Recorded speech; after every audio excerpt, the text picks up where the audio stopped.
The game begins as the virtual capsule executes it. The game elements are defined randomly at every moment. The path you take derives from a single difficulty level. It's very sunny. It's a real life you can feel through the virtual capsule. People are attacked by dragons. The whole world is excited. There are about 300 million recurring users, trying everything in that world. Once, a strange message appeared in the game. The life of the character and the user was synchronized. If the character dies, the user dies too. People began to lose their lives inside the game, and when they died, everything ended. From that point on, chaos ensued. Deaths began to affect the characters, especially those who did not pay attention to the game's warnings. Now everyone is dead. This happened simultaneously in the real world in various places at the same time. All these users died of unknown causes, and experts could not come up with a solution. There was only one thing everyone knew. That is Munder 72 of Dantalion. It is very difficult, and no one has ever managed to get there, and since this is no longer a game, not being able to get there means death. Our hero's sister is trapped in the game. She is inside one of the virtual capsules. Her brother passes by her capsule. There is no other option but to clear the game. The MC lies down inside a capsule. He is determined to save his sister because she is his reason for living. The game announces that customization is complete, and he has entered the game as a monk. His name is Yoon Tae-ang. The boy opens his eyes inside the game. He wonders if this is the starting point. Then he hears someone say that a very simple character has appeared. It is the administrator BJ Hyen Hai. She comments that she thought you would choose another type of look. She is said to help Yoon Tae-ang, giving him information about the game. The boy asks if she is judging him for wearing those clothes. The girl is taken aback. Then she says that here is just an outfit to see the player's reactions. She starts trying to change the clothing. The girl is very indignant with Yang. Then Hyen Hai introduces herself as a miniature and says that she normally looks that way. Hyen says that it is very strange. Hyen explains that all he needs is his eyes. With that small body, she can appear wherever she wants without being noticed. He must leave the mapping to her. The MC says there is only one thing he cannot forget. At that exact moment, Biorim is waiting for them. Suddenly, a strange box appears. Its name is W, and it asks what is happening and who that crazy guy who just entered is. Several other boxes appear with different names. They start teasing Yang Tae-ang and saying that he will die soon. Our hero is indignant and asks Hyen what those annoying things are. The girl replies that if he is new to Dantalion and wants to finish that, he will probably need help from those people. The players recognize Hyen V's voice. Yang Tae-ang tells the observers to enjoy themselves because they will end that game. Hyen observes that he needs to watch the movement first. He starts to move and do acrobatics and notices that the responsiveness is immediate. With that, you will probably not have problems. The users watching Hyen are impressed that he is already making his first moves. They wonder if the boy is from another game. One of the observers says that this is the first stage. It seems that this tower has the highest difficulty level of the initial stages. They start talking about how difficult that stage is. Suddenly, a strange hand emerges from the ground. One of the observers is startled, but Hyen is not. Among the monsters of Stage 1, the most difficult monster is the Cursed Skeleton. A horde of skeletons approaches. They are made from the remains of those who have been there. A curse effect occurs when they attack. The users watching are astonished because there are so many skeletons. They wonder how a novice will handle all that alone. Hyen observes that those skeletons have a high difficulty level, and normally that stage can only be cleared by teams of 3 or 4 people. She shouts for Tae-ang to be careful because the skeletons have a curse effect, but the boy is calm. One skeleton rushes forward, but the boy is alert. He dodges the enemy's attack and reflects that he even got nervous because of the difficulty of that mode. Tae-ang prepares to attack the skeleton. He hits the enemy and concludes that it is not a big deal. After the attack, he feels his hand burn and notices that the synchronization of the game with real life is at 99%. The skeleton's head goes flying. The viewers are impressed and start to get agitated. That level should be difficult, and he is just a beginner. Smiling, Tae-ang says he will remember that user's ID. He reflects that if he manages all of this and leaves, he won't get a second chance, so he will give examples of what more than one man can do. The MC advances on the skeletons. The creatures are restless. Tae-ang weaves through the skeletons, hitting them all quickly. In the chat, the viewers are astonished and say the game shouldn't be this easy. People are impressed with how quickly Tae-ang passed the first level. He lands on the ground and the system informs him that he has reached stage 2. Tae-ang asks Hyen how many stages that game has, and the girl replies that the first floor of the Tower of Death has approximately 3 stages. In the game chat, people are outraged and say he will probably die at this level. The young man questions if he really has to keep hearing that. A sword strikes the ground. 3 skeletons approach and Hyen is startled. They are armored skeletons. Their attack and power are 5 times greater than that of a normal skeleton. The observers are shocked and can't believe that creature appeared only in the 2nd stage. Generally, those skeletons are associated with the 3rd stage.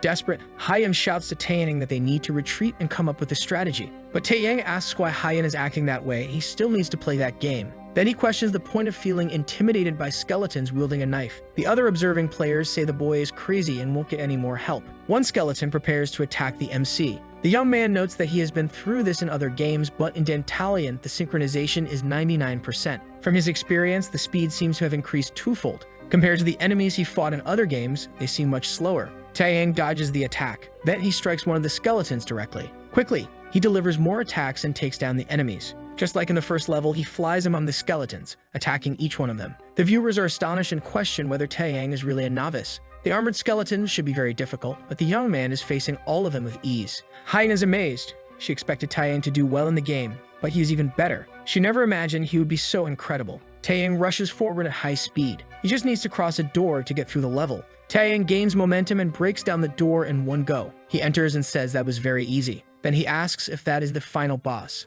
Before them stands a massive creature. It is the giant skeleton, a secret boss. When alive, it was a powerful giant, and now it has returned from the dead. No one has ever defeated it. Taeyang doesn't think it's a big deal and questions if that's all there is. Hyun wonders how the MC can be so unlucky. No one has ever defeated that giant skeleton. She thought it was just a rumor. It's the first time it has appeared. The enemy attacks and Taeyang dodges. Hyun says that this is a different type of monster and our hero needs to pay attention to the fragments around him. Taeyang observes the skeleton after dodging its attack. He concludes that the enemy is quite strong and wonders if its level is different from the previous ones. Then he concludes that it doesn't matter much to him. The boy is determined to defeat that enemy. The giant skeleton tries to attack him again. Taeyang dodges calmly. After that, he evades several consecutive attacks from the enemy. Han shouts for the MC to be careful of a giant pillar falling in his direction. Taeyang dodges in time and thanks her for the warning. But the giant skeleton tries to attack Taeyang even more. The boy dodges and says he used to do that only with big guys like him. The skeleton glares furiously and Taeyang says that's a combo. The MC sweeps the giant skeleton's legs. If the big guy's center of gravity falls, then there's only one thing left. Taeyang jumps high to attack. He uses his power and adds acceleration to the attack, then prepares to throw a punch. Finally, he finishes off the giant skeleton. The people watching say they remember that combo, and it comes from an old fighting game. The King of the Fist was the world champion for 5 consecutive years. That was young Taeyang. Taeyang uses his deadly attack on the creature. The skeleton's head goes flying far away. Then it lands right in Taeyang's hand. He spins it with a finger, mocking. Smiling, the young man says he feels a bit better now. Everyone there is astonished. They can hardly believe that this is Taeyang, the master of the fist, who is using a very simple character with no additions. Taeyang lets the giant's head drop to the ground. He then moves to the front of a gate. He pushes the gate with both hands and opens it. The boy enters the place. It is a dark environment. Some footsteps approach and a person gives a wicked smile. Taeyang tries to hit this person with a punch, but he defends himself. The person says he has been waiting for Yoon Taeyang. The young man questions who he is. That is Taeyang, the king of the fist, world champion of submissions with unbelievable records. In the control center, several people gather. Yoon Taeyang has won again. People approach the capsule where Taeyang is. The boy takes a deep breath. He is the champion, the king of the fist. The stands are almost empty. Taeyang feels a bit empty and is ushered out by a curtain operator who needs to start the next game. At another moment in the city center, people move quickly. Taeyang walks with his phone in hand. Then he stops to try to call someone. He looks serious. Taeyang is trying to call his younger sister, but she doesn't answer. Taeyang wonders if this has anything to do with Dantalion. The virtual reality game Dantalion is an escape game in a fantastic maze with 99% synchronization between the virtual body and the real body. No matter how many times you try, the missions and levels never repeat. Dantalion's technology has revolutionized virtual reality games worldwide. With this, it has taken the top spot in fighting games. It is more eye-catching than the game King P. But even with many users playing that game, no one has managed to complete that place. Taeyang questions whether Dantalion is really that fun. A long time ago, an entire house caught fire. It was a building. Taeyang, still a child, held his sister while people screamed that someone was still inside. It was at that moment that he and his sister lost their parents. Taeyang never knew if he was enough to fill the place of their parents for his sister. Byeolrim got trapped in the virtual reality of the game. Even so, Taeyang believes that Byeolrim will overcome her sadness and open the door to her heart. Byeolrim is a strong child. Taeyang sends a message to Byeolrim saying that he won the championship. He then wonders if they should buy some food that Byeolrim likes that day. The boy continues walking the streets and a huge light blinds his vision. On the big screen, an urgent news report flashes. The virtual game Dantalion has already ended with 20 million people. Taeyang is confused by that information. The woman in the news says that the virtual reality game Dantalion has encountered a fatal error that is killing its users. The continents around the world are on high alert. Taeyang is shocked because Dantalion is a game that Byeolrim plays. The woman on the screen repeated that the game encountered a fatal error that is leading everyone to death. Someone calls Taeyang and tells him to go to Byeolrim's house as quickly as possible. Taeyang drops his trophy on the ground and runs to help his sister. At night, he breaks into her apartment with the girl. Inside the game capsule is Byeolrim. Taeyang and the girl are panting. The girl looks at the computer and concludes that the capsule's signal is normal, so Balkar is still safe. Taeyang takes a deep breath and sits down. The news says that the government has blocked the download of Dantalion. Even so, the game still has 300,000 players. In the news, the woman says that the CDO of the Dantalion game is dead and his partner is missing. The woman informs that it is not possible to force players out of the game. If a player wants to access Dantalion and dies in the game, they will die in real life. This is a system error in the game, so everyone must stop playing and evacuate to a safe place. The girl shows her phone to Taeyang and says that Dantalion viewers have reported information from outside to those inside. Inside the game, a player is desperate, saying he doesn't want to die. One of them, who's fighting against a giant creature, informs that he is on the 6th floor in case anyone is watching. Someone tells the players not to worry. He introduces himself as a messiah and says he will complete the game and save 300 million people. Taeyang gets agitated and asks if there is any way to get his sister out of there. The girl replies that the only way is to complete the game. In the rulebook of the Dantalion game, Rule 0 states that if a person completes all stages, they will be automatically removed from the game. The 0 rule had no meaning before the problem with the Dantalion game, but now that players can no longer exit, the story is different. The girl observes that there has been no announcement from the developers. Then she apologizes to Taeyang for saying that, but she knows that there are many ranks in that game and they can only wait for the game to be cleared. Taeyang says he heard that the highest record was floor 50. The boy takes a deep breath and says he will do it. The girl asks if Taeyang is crazy and says that no one has managed to beat the game. Taeyang says that's exactly why he needs to do it. Then he says he was the champion of King P 5 times, so no one is better than him at virtual reality games. The girl says that this is in the King P game, but Taeyang has never played Dantalion. Taeyang says he will be fine and tells Hyunhee that she is there. Hyunhee is a record holder in Dantalion who managed to reach floor number 38. She is a smart streamer. Moreover, she is Taeyang's childhood friend and someone who loves Balkar almost as much as he does. Hyunhee takes a deep breath, looking down. Then she says it's okay as long as he opens his board box so she can help him. Seriously, Taeyang agrees and says he will finish Dantalion. The virtual reality capsule allows you to access games. It scans user information and their bodies and allows you to supply nutrients if you decide to stay in the game for a long time. The man who held Taeyang's hand introduces himself as a demon king who watches over the 1st to 3rd floors of Dantalion. He mocks Taeyang's punch. The boy observes that he used a lot of energy in that punch, but the demon managed to hold him with just one hand. The demon says he imagines Taeyang has many questions. He must want to know who the demon is and what kind of crimes the humans committed trapped in Dantalion, but he only has one thing to say. The man raises one hand and extends a finger. He's pointing upwards and says that all the answers are up there. He tells Taeyang that he must cross the dimensional maze and do his best. Soon, he will be injured and shedding tears of blood. The man says that maybe up there he will find what he is looking for. Taeyang becomes furious and curses the creature. Then he rushes at him quickly, ready to attack. But the demon remains unfazed. Before Taeyang can hit the man, Hyunhee steps in front of him. She asks the boy to calm down and says they cannot continue the game that way. The demon tells the MC to relax and snaps his fingers. Behind him, 3 enormous and shining doors appear. The demon says that Taeyang has managed to clear the 1st floor of the dimensional maze. Those 3 doors lead to the next floor and represent different paths, but they do not know which path is easier or harder. Confused, Taeyang asks Hyunhee what that means, and she says she didn't have time to explain the Dantalion system to him. Then Hyunhee says she will explain to the MC in the best way possible. She represents herself playing the game and winning. That game has 72 floors. It is a game where you need to reach the top to win. Dantalion lets you choose the door for each stage you pass, and these are the 3 doors. The blue light is for strength. You can move to the next floor with an increase in your body. The reinforcement effect is limited to this 2nd floor. Meanwhile, the green light is for recovery. You can heal from all those injuries from the previous floor to go to the next one. Finally, the yellow light is blessed with golden coins. If you pass through the next floor using the yellow door, you can earn golden coins as a reward. The golden coins are mysterious and can be used in shelters and establishments. By giving golden coins to a vendor, it is possible to buy equipment. This equipment provides a synergy effect. Then Hyunhee explains that the reason players do not choose the golden coin door is quite simple. If there is a game over on the next floor, no matter how much gold you have, it will be useless.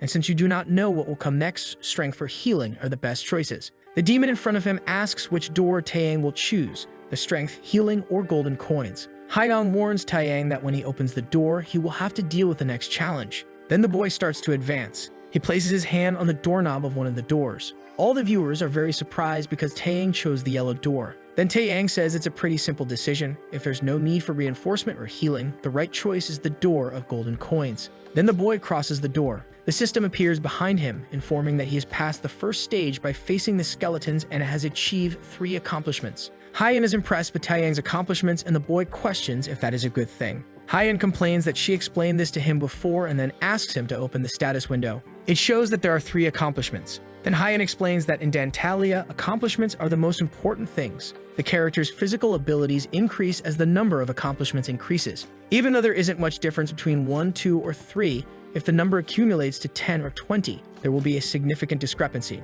Hyan asks if Taeyang feels anything different, and the boy says he feels a bit brighter. Suddenly, something appears in front of him. It's a huge creature with dice in its hands. Taeyang asks what that is, and Hyan explains that it's an NPC that will randomly determine the stage. The creature rolls the dice and opens its hand, revealing the values. One die reveals a labyrinth, and the other a key. Taeyang is confused by this, and the system informs him that he is entering the new stage. The boy suddenly finds himself in another place. There are several creatures trapped and screaming. The noise is unbearable, and Taeyang asks what place this is. Hyan says they will calm down soon. Someone strikes the ground with a staff and commands everyone to be silent. It's a creature that says Taeyang is a prisoner. This is the labyrinth prison. The boy needs to find the key and open the door. The system activates a 30-minute timer, and the creature shouts to catch Taeyang. Hyan holds onto the MC and says he should run first. The boy does so. All the trapped monsters around scream for Taeyang to free them and let them out. The strategy for the labyrinth stage is quite simple. They are dealing with the guards, so they must choose an NPC to distract them and free him. Then they should take the opportunity to find the keys and get out of there. The question remains which of those prisoners will cooperate with them. The creatures continue to scream desperately around them. Then Hyan sees a woman trapped. The woman has her eyes closed. Hyan concludes that it will be that person. Hyan makes Taeyang stop and collect all the keys from the floor. To do this, he must free the prisoner. The boy observes and asks Hyan if the prisoner is that one. The girl is trapped by her hands and kneeling. Taeyang collects all the keys from that floor and starts searching. He notices there are many keys. Meanwhile, Hyan's agitated, wanting him to hurry. The prison guards appear and find Taeyang. Quickly, they start running towards the boy. Hyan shouts to him that the enemies are approaching. One of the creatures screams that Taeyang is going to die and prepares to attack him. But just in time, the boy manages to find the key for that place. The woman inside opens her eyes. Taeyang wonders if it's too late. But suddenly something happens. The girl strikes the guard and protects Taeyang. She grabs the enemy's weapon with her hand and pierces him, finishing off the creature. Inside Dantalia, there are 2 types of NPCs, those from fantasy and those from Eden. NPCs are the most important thing in this game, and they participate as a player. It's possible to choose whether you want to participate alongside the NPC or let them clear the labyrinth. The creatures are hit and fall to the ground bleeding.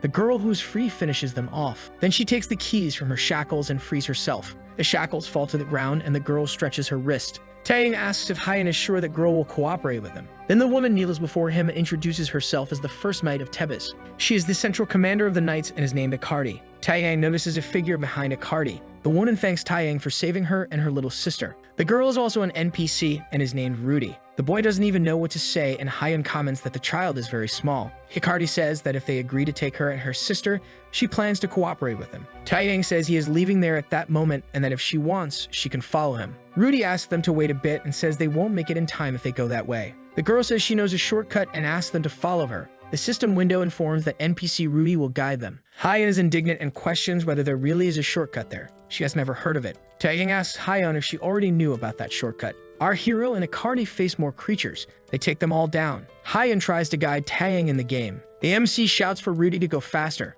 Akardi's sister tells him to follow her down that path. Time is running out and Taeyang starts to panic, questioning where the exit is. Rudy says it's at the end of the hallway on the right. Desperately, the boy turns right when she tells him to. When he turns, he finds 3 giant creatures questioning what he wants. Fearful, Taeyang decides to leave, but Hyan stops him. Akardi approaches and passes by Taeyang. Serious, the girl says she will handle this. The enemies rise to start fighting, but Akardi is confident. Then Akardi uses one of her abilities and raises her sword. With a quick and precise strike, she takes down all 3 at once. The enemies fall to the ground lifeless, and Akardi tells them to hurry up. The spectators are shocked that an NPC has abilities. Taeyang asks Hyan what Akardi just did and says it was really cool. His friend says that unexpectedly, Akardi seems to have a unique ability. The addition of skill cards in the virtual reality game Dantalium was a success, with technology capable of recreating real-life skills and movements. The game features implemented abilities. Rudy shouts to Taeyang that the exit is over there. The girl puts her hands on the grate. The boy asks what's wrong, and she says it's locked with a triple lock, so it will take some time.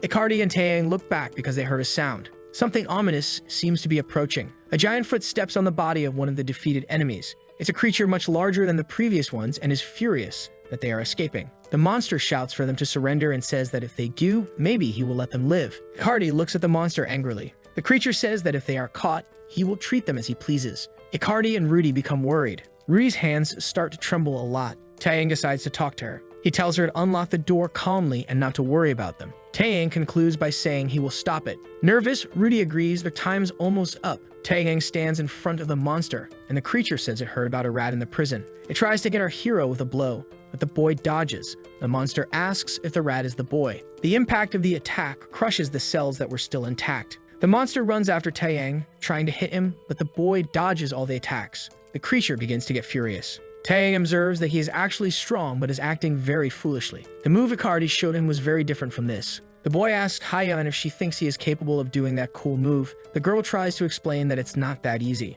Taeyang says he knows it's not easy and learned many things in Hwaita. The most important thing to activate a skill is to maintain focus. The main focus has to be on the movements. Hyeon's impressed with the move Taeyang makes. That is a skill of King P, and he manages to unlock a skill in the game. That is the advanced Transcendental Cyclone. With it, Taeyang hits the enemy squarely. The creature screams in agony. Taeyang wonders if that worked. Hyeon says she can't believe it was so easy for him to acquire a skill. The enemy falls to the ground lifeless. The spectators go wild, impressed that Taeyang can use King P's technology in Dantalion. Rudy manages to unlock the door and shouts that it's open. Smaller creatures approach desperately upon seeing the larger one fallen on the ground. They then decide to chase Taeyang, but the boy picks Rudy up in his arms and runs. Time is almost up. There are 3 seconds left and they need to reach the door. The seconds tick down to the last moment. Taeyang, Icardi, and Rudy enter the place, passing through the door at high speed. The system announces that he has managed to pass that level. Moreover, he earned 3 achievements in gold coins. The boy observes that it was very close and Hyeon says he got 3 achievements, so he did well.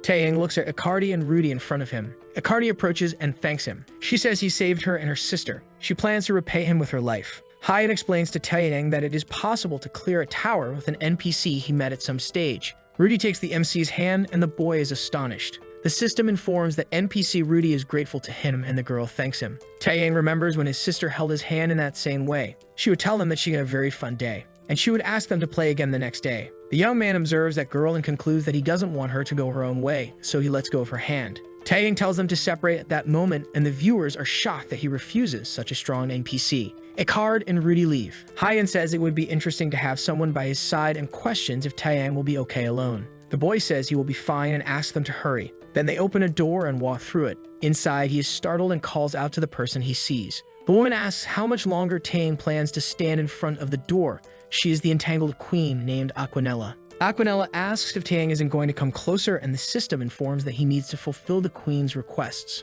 Taeyang needs to satisfy the queen, and the viewers start to mock him. Hyeon is impressed by that stage of Aquanella. Then she says she has been at that stage before. It's a simple stage that you can pass by merely satisfying the queen's desires. The whole problem lies with Aquanella. She tends to find things boring and demands actions like having people fight each other. Aquanella is never satisfied. Hyeon reflects that no matter what they do, Aquanella is never satisfied and the final battle is inevitable. Taeyang clenches his fist and says that this is a waste of time. Then he asks if they can't just fight normally. Hyeon says that Aquanella is not a character meant to be faced. She is too strong to confront right on the 3rd floor. Taeyang reflects on that. He feels a very strong presence in that room, different from all the other floors. Moreover, he notices that something is hidden. Aquanella asks Taeyang how long he will stay standing in front of the door. Then she asks if Taeyang doesn't want to come in and get closer. The boy is serious and says there is something they can try. Hyeon asks what it would be. Smiling, he questions if Hyeon trusts him. Then he approaches Queen Aquanella. He kneels on the queen's bed and gets close to her, leaving Hyeon in shock. Taeyang is very serious and Aquanella questions if he is as fun as he seems. Hyeon doesn't know what to think and asks if that was Taeyang's plan. She shouts for him to come back as soon as possible. The young man gets closer to Aquanella. Hyeon screams that she will tell Betrayal everything, and if he does anything strange, he will never see her again. Taeyang gets very close to Aquanella, almost kissing her. Then he makes a quick move. The MC grabs the queen by the neck and says that if the enemy takes one more step, she will lose her life. The viewers are incredulous, and so is Hyeon. They are confused. Taeyang says he already imagined that Aquanella was not the queen. She was actually the dog that always accompanied the girl. The system announces that this is Aquanella's true appearance, and her level is unknown. Hyeon asks how the MC knew that. Taeyang says he seemed very weak, but in reality, he is extremely strong. Moreover, when our hero got close enough to that girl, he found a tag that named her Boksunai. Hyeon is left speechless. She is probably feeling jealous. The girl prepares to bite Taeyang's arm, but he says that if she makes any move, her head will explode. The girl hesitates. The dog Aquanella attacks Taeyang, and he delivers a powerful punch, but the young man manages to dodge, albeit with a scratch. He faces the enemy and Aquanella has furious eyes. The girl starts to mumble something. She is talking to the giant dog, calling him Juin. The creature stops and stares at her. Taeyang tries to calculate the odds, but he doesn't know if that will work. The creature is right in front of them, and the young man stares at it. Then the giant dog turns back into a small puppy. It approaches and, with a trembling voice, asks Taeyang not to touch Baksunai. The boy asks if Aquanella will be satisfied if he lets the girl go. With a still trembling voice, the dog replies that yes. Crying, it says it will be very satisfied if Taeyang lets Baksunai live, and the system announces that he has managed to pass that level. Taeyang moves forward and goes through the next door. The boy observes that it was very dangerous, and if he had needed to fight, he would probably have died. He left Aquanella and Baksunai behind together. Hyan is angry and jealous. Suddenly, they hear a laugh. The creature says it hasn't laughed like that in a long time. It's the same guy from the doors who finds it funny how Taeyang satisfied Aquanella. Taeyang observes the man and becomes serious.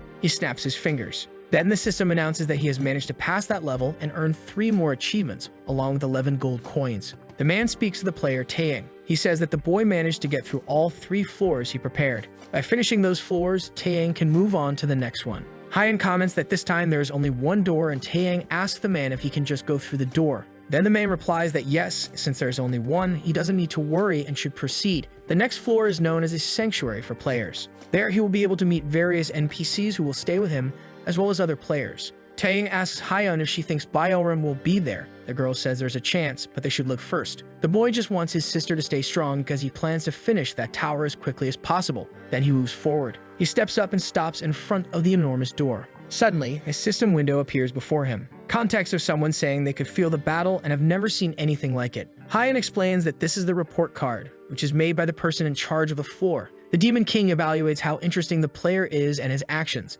That is the card that shows the Demon King's opinion. Hyan explains that there is a ranking from E to A, and if he receives a grade, he will earn 50 gold coins. After receiving the report from the Demon King, Taeyang manages to graduate to level S and receives 100 gold coins. Hyan is impressed that he managed to reach level S, and so are the viewers. In an establishment, a man approaches and asks what is happening. Another says that someone is taking the game card. The man is impressed that someone is crazy enough to take the game card on the 3rd floor. Taeyang places all of his coins on a counter and asks for the game card. The receptionist is left speechless. Everyone there is impressed and can't believe the boy is buying that. A woman descends some stairs and says she will guide Taeyang. She takes one of the coins in her hand. Then she says she will definitely accept those 100 gold coins. Her name is Let, and she is a sales NPC. Let turns her back to Taeyang. She fiddles with a bottle, and the furniture in front of her starts to change. The secret card shop is open. The people there are left speechless because they didn't think that would be in that location. Calmly, Let begins to handle the cards. She places the cards on the table.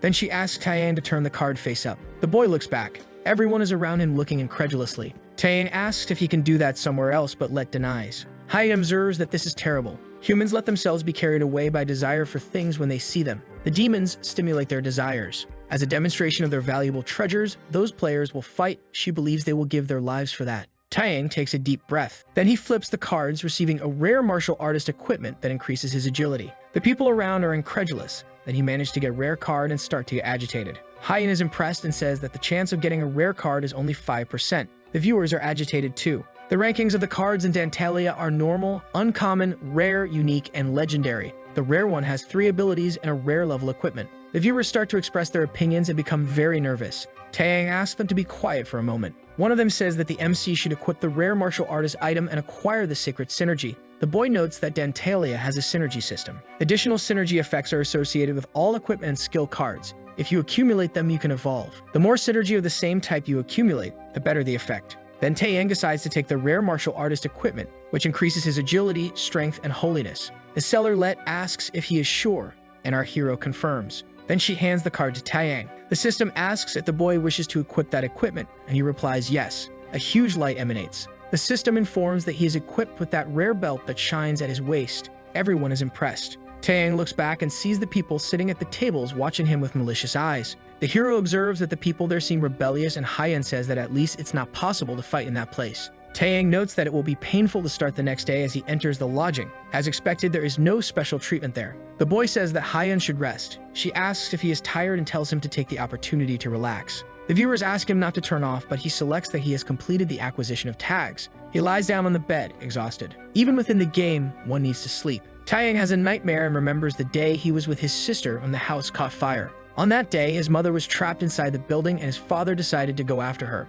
Taeyang begged him not to go. The man looked at him in silence. Then he placed his hand on the little boy's head. He crouched in front of his son and said that he trusted him and that he should take care of Bayaram. After that, his father ran into the building. Taeyang wakes up startled. He is panting and very tense. That nightmare was definitely terrible. Taeyang observes that this game is more realistic than his dreams. Hyan enters the game. He leaves the lodging and Hyan asks how he is. The young man replies that he is fine. He descends the stairs in silence. When he reaches the bottom, he is surprised. There are several people wanting to join him. They already have an archer and a healer. With the hero, the team will be complete. Taeyang asks what that is and Hayam replies that it is possible to recruit NPCs to help him in the stages. If his status is good, he has a better chance of recruiting. The boy turns his back and says he will not recruit anyone. The viewers comment that this is better than being stabbed in the back eventually. He mentions that he cannot trust anyone, so he intends to move forward without any partners. Hayan agrees. The boy stops in front of the door. Everyone is watching. People run towards Taeyang. They want to go through the door with him and follow him. The door opens, and it is possible to enter the 4th floor.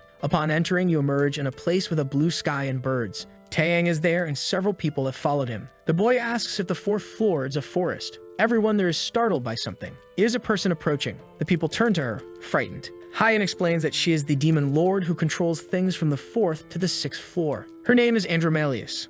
The woman looks at them with great disdain. She says that what they need to do in that forest is very simple. They just need to find rare items. Andromalius says they must collect 3 for the mission. Andromalius states that they need to find the bozos. The people are confused by that. Then they start asking if that is the only explanation she has to give and question what a bozo is. Angrily, one of the people shouts at Andromalius and says that if she doesn't explain what she wants, they won't go looking. Andromalius looks at that person seriously and then sends a snake at him. The snake destroys the man. The girl next to him starts to get nervous and wonders what is happening. Andromalius sits on the enormous snake that is there. Then she asks if anyone else wants to make a complaint. No one has the courage to say anything more. Then Andromalius says that if they have no more complaints, they should move on because staying there doing nothing is very boring. Andromalius opens the 3 doors. Andromalius says it is very simple. If they collect 3 bozos and bring them to her, then they can pass through the door. But of course it is better if they bring more than 3. The people say that at least she should tell them how to do that and where they should go. Taeyang wonders if that game starts without any kind of tutorial.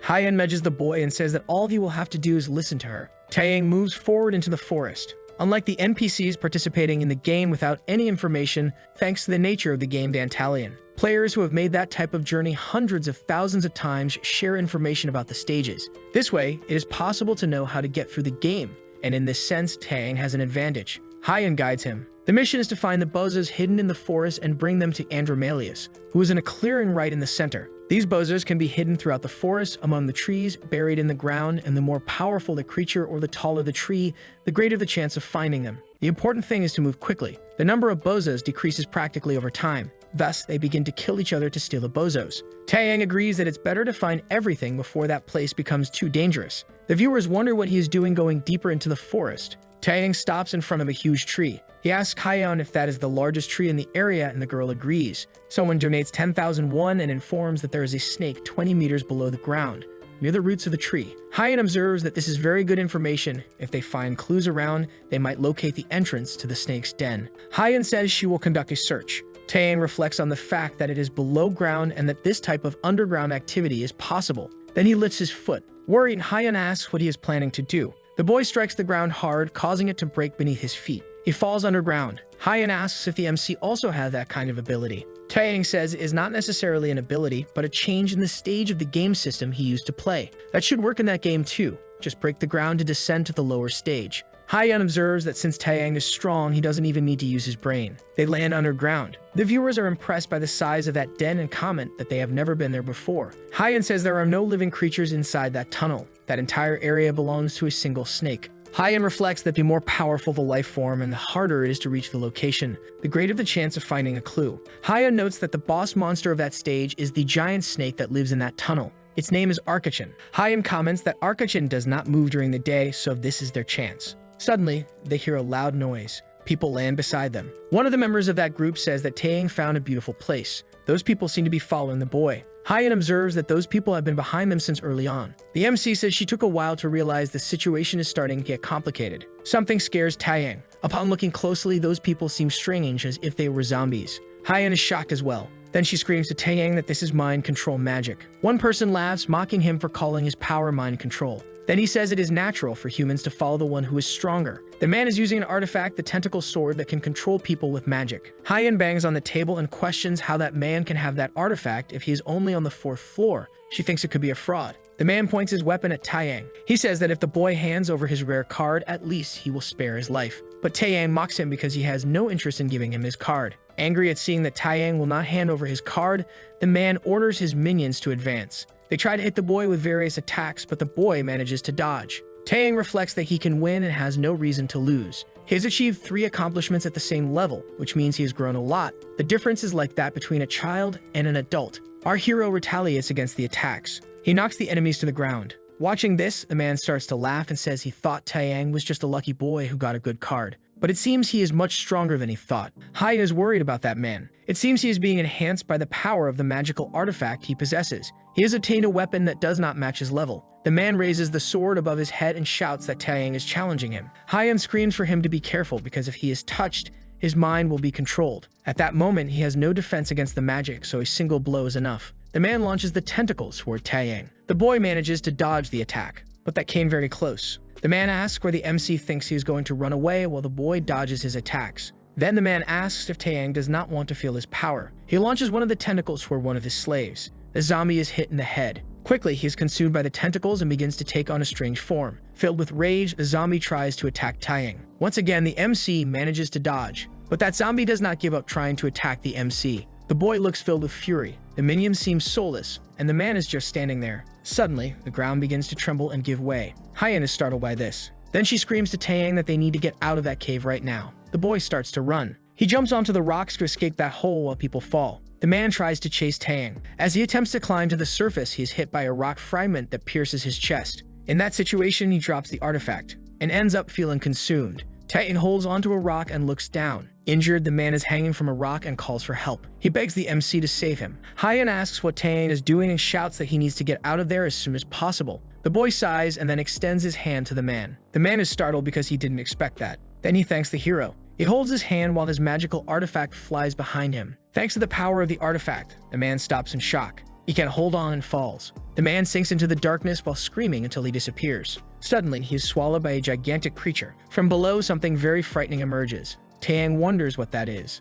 A snake passes by him quickly. Taeyang realizes it is a Kashin. He is standing still looking up at that enormous creature. Hyen is exhausted. She says she thought she was going to die, then asks if Taeyang is okay. The MC looks at his own hand and comments that this game makes him feel rotten. Hyen questions what he is talking about, but the boy says it's nothing and tells him to go. After all, they came there for a reason. In summary, Kashin kills those who challenge him and displays their bodies in his home, so when you search for bodies, you find a treasure chest. In other words, without Akashin, the snake's home is just a treasure cave. Taeyang starts to collect the remains of the monster bodies that are there. In the end, he managed to get 13 remains. One remains is considered a great find, but Andromeda said that the more he collects, the stronger he can become. In other words, the more remains you have, the stronger you get. The MC reflects on how useful this is. Taeyang wonders if they should go deeper and enter that hidden place. They continue to advance. At that moment, what they need most is one thing. The boy needs defense against magic. A noise startles the boy. That way he can withstand magic attacks. In front of them, there is a shining figure. It is a Kashin's skin, which maintains its magic resistance effect above 50%. Hyen comments that she has never seen such a large Kashin skin before. The boy asks if just wearing that will give him defense against magic. Then, Taeyang puts on that skin like a cloak. Quickly, it adheres to his body and the system informs him that the new item is being equipped. The magic defense is established. Meanwhile, in the forest, there is a lot of blood. The enormous snake is destroying everyone it encounters along the way. It devours and massacres. Its eyes are cruel, and its methods even more so. One by one, the snake attacks the people nearby. It seems insatiable. Meanwhile, inside it, deep down is the magical weapon, the mind-controlling sword. It is what is making the snake increasingly aggressive. The image of Taeyang comes to the snake's mind. Then the sword concludes that it is him it needs to go after. Controlling the snake's mind, the sword says it needs to eliminate Taeyang. In the middle of the forest, rabbits take advantage of the remains of people. Suddenly, a noise startles them, and they run away. Someone approaches. It is Taeyang. Hyen asks if he is feeling anything different, but the boy says he is not sure. He comments that he would like to check the effect of that equipment. Then he hears a noise that catches his attention. It is a group of young people looking for the magical items that Andromeda requested. A boy from the group says that the girl doesn't need to worry. The girl is with several boys who ask her how old she is. Hyen wonders what is happening and Taeyang says they will soon find out. Suddenly, something catches the attention of one of the boys in the group. A huge shadow passes over them. The girl is grabbed by the claws of a massive killer eagle. The evil screams to the other members of the group. The people are terrified. That is Gishu Stan, a monster that fights unilaterally. Hyan comments to Taeyang that Stan has the unique ability to attack annoying people. This monster loves to chase people. The boys in the group ask if the girl is okay, but she's being crushed by the creature's foot. The monster makes a loud noise and its wings begin to sharpen like blades. As an attack, she begins to launch several sharp blades towards the group. One of the boys is hit. He falls to the ground injured. Another member tells them to run away while they can leave anyone who stays behind to die. Then Taeyang approaches and says they shouldn't give up so easily on the girl and the boy who are there. Our hero crouches down and gathers all the power he can into his legs. Then he makes a super jump towards the creature. Not even the monster expected that attack. Taeyang lands right on top of the monster and then starts descending towards it at high speed. The impact is very strong and causes an explosion. The creature writhes in agony. Then it releases the girl. Its sharpened wings begin to tremble. Then the monster launches several sharp objects towards Taeyang. The boy defends himself with his arms. The creature continues trying to attack him, and Hyan asks where the boy is trying to go. Taeyang says he is going to teach that noisy bird a lesson. His attacks are so fast that you can hear the sound they make. Hyan is outraged by him and his goals. The boy joins his hands and tells the creature to be quiet. Then he attacks the bird and shouts that it is stupid. Taeyang is happy to have landed the hit, but Hyan is uncomfortable. The girl asks what is wrong with him. The boy questions if he ended up hitting the bird too hard. The creature begins to become increasingly terrified of Taeyang. Then the boy hits the bird again. In pain, the creature decides to fly away, but Taeyang is stuck to it. Desperate, the bird flies far away. Hyan is incredulous. The MC is hanging on the bird. The girl that was attacked by the monster comments that she needs to thank Taeyang. She wonders where the boy went. Elsewhere in the forest, a knight clicks his tongue in indignation and says that this is not good. Several people look at him with expressions of disappointment and anger. He asks why everyone they return empty-handed and without collecting any bozos.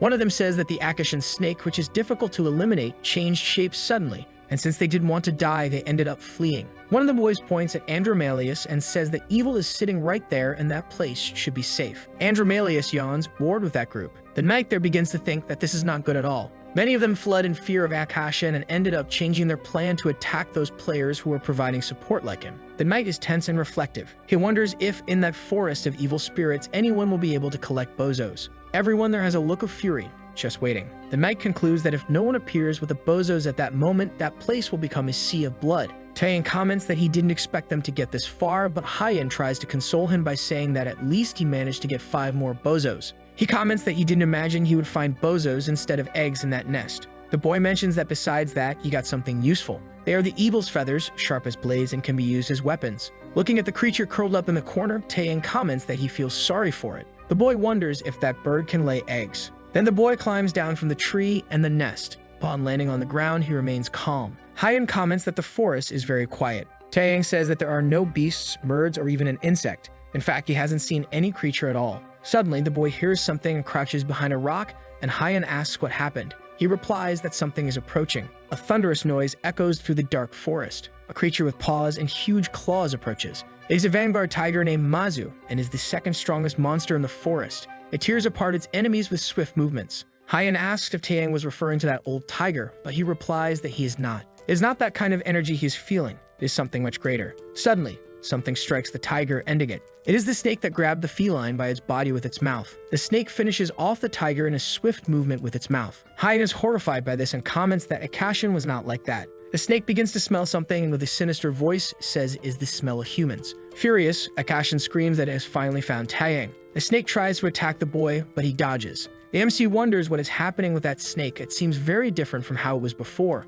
The place where the snake struck is left with a crater, and it prepares to attack again. Once again, Taeyang dodges. Then he strikes the creature with a kick, but his attack has no impact whatsoever. Taeyang wonders how that didn't cause any damage to the serpent. Then it hits the boy off guard, throwing him against a tree. The impact is so strong that the tree breaks. The young man observes that this movement is not that of a snake. It seems more like he is dealing with a human being. The snake begins to laugh in a sinister way. Then it asks Taeyang if he knows how long it has been searching for him. Startled, Hyan says that Aksharan doesn't have the intelligence to speak. The serpent is all deformed and bizarre and says that now the boy will meet his end. He is trapped. The MC is shocked to hear that voice and recognizes it. It is the same voice of the man from earlier whom he tried to save. The snake quickly approaches and says it will end Taeyang with a single bite. The boy jumps away trying to dodge the attack. Taeyang wonders if the sword that the snake swallowed earlier has possessed it. If you use a snake's body with human intelligence, you could attack like that. When dealing with a monster like that, it's wise to be cautious. The snake screams that the MC is fleeing like a rat. Hyan urges Taeyang to get out of there. Something bizarre shoots from the snake's mouth towards the boy. It's a pink liquid that corrodes surfaces upon contact. Hyan becomes desperate for her friend. Drops of that pink liquid fall on Taeyang's back. The creature says that it is a poisoned acid that corrodes everything, even bones, and then asks if it is painful for the boy. Then it says that if it hurts, it will end the pain soon. The serpent grabs Taeyang. It wraps him with its tail. Then it begins to squeeze tightly, crushing the boy. Our hero can barely breathe. The serpent asks if Taeyang can imagine how many people it had to eat to get there. Then the monster screams that it has eaten 20 people, and with each new person it consumed, it became stronger. But Taeyang's brain is different, and has no idea what it will taste like. The serpent opens a monstrous mouth full of teeth and says it is curious to taste the boy. A bizarre, slimy tongue moves towards the boy, and the creature says it will take everything from his brain. The boy takes one of the bird's feathers from his shirt sleeve and says that the serpent has a very long tongue. In a swift motion, Taeyang rips the creature's tongue out. The snake writhes in agony. Thanks to the impact, it releases the MC. The boy says that he is resistant to Sharon's poison. He even planned to be merciful, but the snake didn't help. Taeyang says that when you are dealing with someone so much bigger than you need to take them down.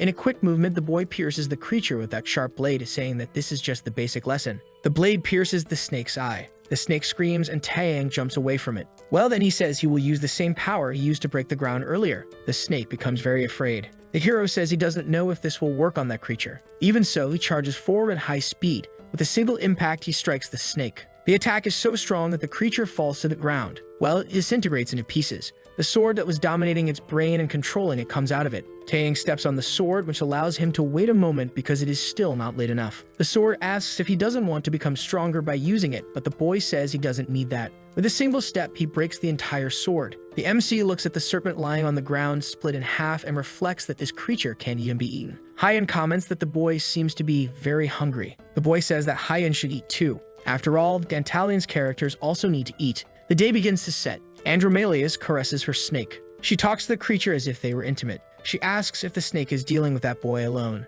A loud crash comes from the forest, startling the people there. They wonder what is on the other side. The sound is of a snake. That can only mean someone is fighting against the snake. One of them says he will go there right now and asks who will go with him. Some agree to go along. Then they run into the forest. The two people who didn't stay are scared. Suddenly, someone comes spinning out of the forest. It's Taeyang approaching through the shadows. The knight wonders if that is the guy who was collecting the bozos. Taeyang's face is covered in blood. One of the guys says it doesn't matter what kind of person he is, while he is determined to take down Taeyang. Everyone there starts moving towards the MC. The boy raises a bozo in front of everyone. Then he asks if that's what they were talking about. People are shocked that he actually has that thing. In a dark manner, Taeyang says he will give that bozo to them. Then he throws the bozo far away and tells them to go fetch it. The bozo hits one person's face squarely. It then falls into the hands of a girl. But before she could grab it, Taeyang directs it and hits. The group shouts to attack together. But Taeyang doesn't seem shaken by that. He attacks one by one with his kicks, defeating them. The spectators cheer for the hero as he takes down all those people. Usually, the number of player achievements on the 4th floor is 4. On the other hand, Taeyang has an even greater number of achievements, and with the bozos, he reaches a total of 27. His level compared to the others is like comparing an adult to a child. People start getting beaten and questioning what kind of creature Taeyang is. One of them casts an ice storm. Even so, the boy remains serious and calm. The ice storm hits Taeyang directly. But when the smoke clears, nothing happened. Taeyang's gaze fills with hatred. He protected himself with his arms and is unharmed. A man runs out worried because the magical attack doesn't work on the MC. Another questions how he can be so strong. Then the boy launches the sharp feathers from the bird he caught at the remaining men. Both are hit from behind. Now everyone is lying on the ground. After all this, the bozo returns to Taeyang's hand. Mocking, the boy asks if he didn't say they could take the bozo from his hand. The knight observes that Taeyang was able to take down all of them in just 30 seconds. Smiling, the boy asks if anyone there still wants to try to grab the bozo. The two fall silent, looking around. Then they look at each other tense. One of them then says they can try next time. Maybe this isn't the ideal moment. The other agrees. The boy says if they don't want to try, then he will go first. Taeyang stands before many people. All of them are envious and angry, and behind these men is Andromalius. Smiling, Andromalius says he probably went through a very complicated situation. The boy gets angry because it seems she knew everything from the beginning. Andromalius asks Taeyang to feed his snake with the bozos. The creature opens its mouth for the boy. The boy approaches and extends those magical balls, placing them inside the monster's mouth. Andromalius becomes tense. She wonders how many bozos Taeyang managed to collect. The bozos pile up, even falling out of the snake's mouth. After finishing the count, Andromalius concludes that it was 18. She snaps her fingers and says that is a very good count. The system informs that he has completed that mission. As a reward, he receives 6 different achievements, and now has a total of 15 achievements. Andromalius approaches him and says she has something for him for bringing so much entertainment. The woman extends a card to him. Smiling, Andromalius says that is a reward. Taeyang asks if that is really a card. It's not just a card, it's a regeneration power card that grants the regeneration power of the snake Aksharon for 3 seconds. Now Taeyang's character is even more enhanced. A light appears around the boy, leaving him startled. He doesn't know what that means. Then he realizes he can now use whatever he wants. A clock tower is illuminated at night. Someone runs quickly in his direction. Signs on the walls indicate numbers. The person in the red hood says they were told the exit was in block 14-3C. The ground suddenly starts to break. A large hand emerges from it and grabs the person's leg. The giant man holds her and says the exit is in block 14-3C. The giant man asks where that person is going in such a hurry. She screams for him to let her go. Then she tries to hit the giant man with magic, but that causes no damage, and he questions how that little creature dares to try to defeat him. He says he can use that person to have a little fun, and he says that mocking him is something unforgivable. The giant man is about to hit the boy with a punch, but suddenly, he is hit in the face by Taeyang. The kick from the MC is imprinted on your bald head. Taeyang lands on the ground. The giant man is fallen and unconscious, drained of energy. Hyeon says she was surprised by how the door opened in mid-air and mentions that she told the MC not to kick anything. The system informs that a new player has entered the stage. That is the path of death, and he needs to eliminate 3 blue cards to escape. The player Taeyang is red, he hasn't hit any targets yet, and there are 36 players remaining. A woman smiles and says that finally a new person has entered. Another person asks if she should take him out first or lead him there first, but that isn't truly important to them. In the darkness, a person or creature says that eliminating all the humans they can is what matters. The woman asks what they should do if he is strong. The seated creature has a tiger's mouth and asks if that was a joke. Taeyang asks if that red thing is like a mark that defines who attacks and who defends. Red means attacker and blue means defense. Since he is red, he needs to find 3 blue targets and then a way to get out of there. The man confirms. The boy observes that there is nothing on that man's bald head. Inside, he thinks the boy is a bastard. Taeyang watches the situation for a moment. Then he says he doesn't have time to waste and asks what the busiest place is from there. The man wonders if that boy is trying to hunt at that moment, as soon as he entered the stage. Our hero asks why the man is stalling and tells him to go answer. The man says it will be difficult to find someone on the road of death at that moment. Everyone is trying to hide to avoid being hunted. Taeyang asks who. The man replies that they are beastmen. At first there were 4 creatures, but one hasn't been seen in days. He probably went to the next stage. The ones that remain are hunting players for entertainment. Hyeon is confused by the idea of beastmen. Superior race creatures with characteristics of both animals and humans, and a special species that only exists in Eden. In fact, there are very few of them around. This happens because humans dislike anything that seems different, so these creatures are discriminated against. Of course, there is enslavement in Eden. It was a civilization focused only on people with higher levels, and hunting human beasts was like entertainment. With the goal of survival, human beasts rejected humans and developed their own martial arts. Hyeon remembers that when you hear rumors about human beasts that are not slaves, it's best to leave immediately. Taeyang observes that it wouldn't be nice if he took out that man at that moment. Then he tells the man to go away, and he is grateful. As the man is running, Taeyang calls out to him and says he heard that acquiring things is important for that stage, so the man should give up everything he has. The man gets stressed, but he has no choice, so he agrees. He hands over all his potions and items to Taeyang. The boy asks where he got hair lotion. Well, suddenly something catches his attention. He had forgotten that there was another person there, so he says that since the hunt is over, he needs to find a way out of there, so he should go on his way. That person is nervous. Suddenly, Hyeon is startled. Taeyang asks what is wrong, and Hyeon says that player looks a lot like Byoram's character in the game. The child looks at Taeyang scared. The boy stares back at her, concerned. The child starts to say something tense. Then she says she almost died and thanks the boy for saving her life. The boy says it was nothing and tells the child to get out of there before she becomes a target.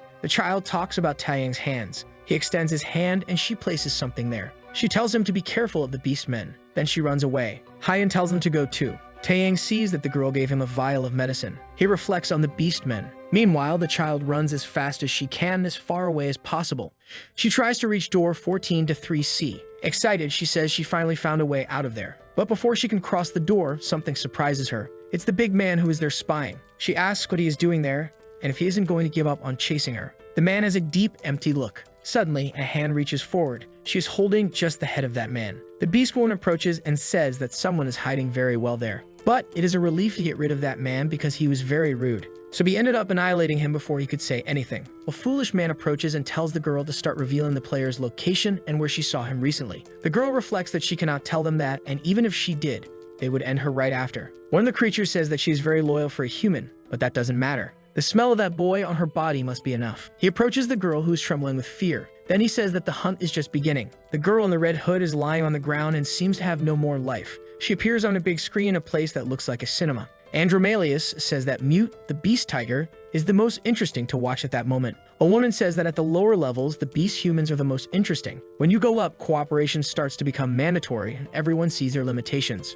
She says that the beastman has no intention of joining forces with players of other races. Even so, she thinks that Andromalius is wrong about him. The beastman does not belong to the dimensional maze. The woman asks if Dantalion does not agree. The man is sitting at the back of the hall. He says that at least they made the first boring part good to watch, which is interesting. He wonders where everyone will be at that point. Andromalius suggests that they make a bet. Each demon lord chooses a player and challenges him to fight. A reward is given to the player who wins. The girl with light hair asks what the conditions would be, the ranking or number of achievements. The man suggests that it should be a mano-a-mano battle to see who is really strong. As for the reward, maybe they should explore the skill cards. Andromalius agrees and tells them to do that. The woman with white hair says that then she will bet on Mute, the tiger.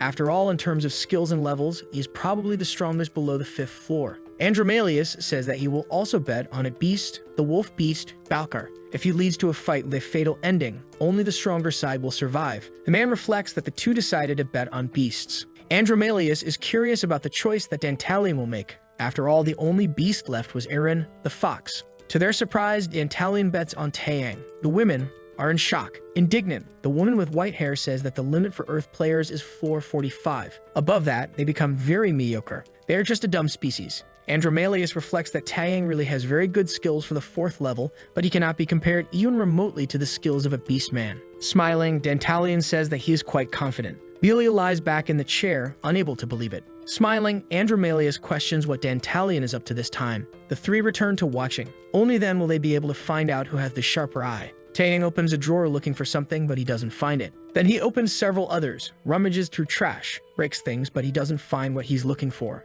He has looked everywhere he could imagine, but found nothing. It is already night, and he doesn't know where the key is. Hyan says that they need to search a little more because they must find that key. Only then will he be able to climb to the top of the clock tower. The tower is illuminated at night. Taeyang reflects that Hyan said there is an item there that cannot be ignored, an important artifact. The boy is starting to lose hope regarding that key that doesn't appear. He wonders if it will really be inside a drawer. Hyan approaches and asks if that drawer is closed. There shouldn't be any locked drawers in that place. The MC observes carefully and concludes that it is not quite that. Inside the drawer, something seems to move. The furniture shakes. Suddenly, it is as if the furniture had life and was sweating cold. Taeyang then tries to hit the furniture, but it runs away. Hyan is shocked. That is a mimic. They are monsters that imitate items or boxes containing objects inside. Meanwhile, far from there, Balkar smells him. He identifies where it is coming from and tells them to go a specific way. They end up arriving in an old, dilapidated building. Without ceremony, Balkar kicks the door, and they invade the space. Inside, everything is turned upside down,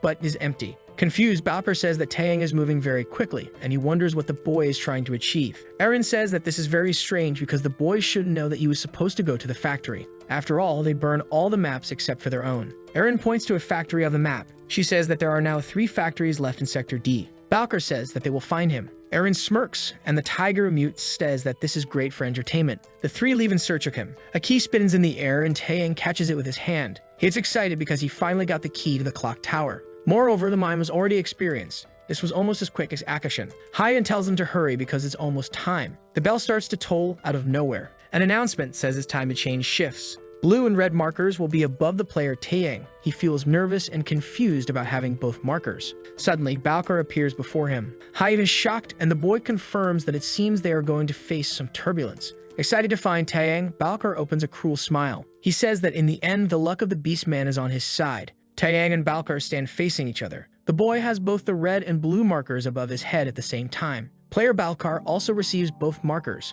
Hyan is shocked that both are marked that way. It seems like the game is clearly trying to tell them to attack each other. Taeyang says he heard that those creatures have been on that floor for some time. Then he asks if Balkar has seen a player named Bayalrim. The creature starts to smile. Then it says that it has already annihilated many humans, and that it can't remember. Taeyang's eyes begin to fill with rage. Balkar asks if the boy has any last words he would like to say before he dies. Then, since the MC doesn't say anything, he prepares to draw his weapon. He quickly lunges at Taeyang. The boy is caught off guard by that sudden attack. A red liquid flies out, but in the end, it's just tomato sauce. Taeyang used a can of tomato sauce to try to defend himself from Balkar. The man says he was planning to hit his heart, but he is quite fast for a human. The boy is impressed.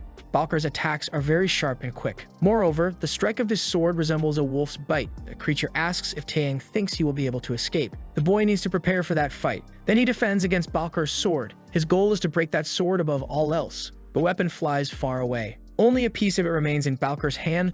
The wolf becomes furious because the boy managed to break his sword in half with just his hand. Taeyang uses a chain as a weapon and prepares to strike Balkar. The wolf smiles when he notices that the factory has several chains. Balkar says that for beasts, weapons are just a facade. Then he launches an attack at Taeyang using his own hand. A blue light flies toward the MC and he tries to defend himself with the chain. But that attack is more powerful and faster, and it ends up cutting the side of our hero. The MC complains of pain. Smiling psychotically, Balkar says he will finish Taeyang once and for all. But without him noticing, his arm is wrapped in chains. He is pulled forward suddenly. Then he flies toward Taeyang, who is ready to receive him. The boy shouts that he was waiting for him to get closer. Then he stretches the chain and throws it toward Balkar. When the wolf gets close enough, he uses his powerful punch. He hits Balkar squarely with a strong attack. The enemy is stunned and ends up flying far away from the impact. Chained against the wall, Balkar is downcast and injured. He is panting. Taeyang watches from a distance. The MC notices that his power is different from before. Suddenly, a pink flame appears.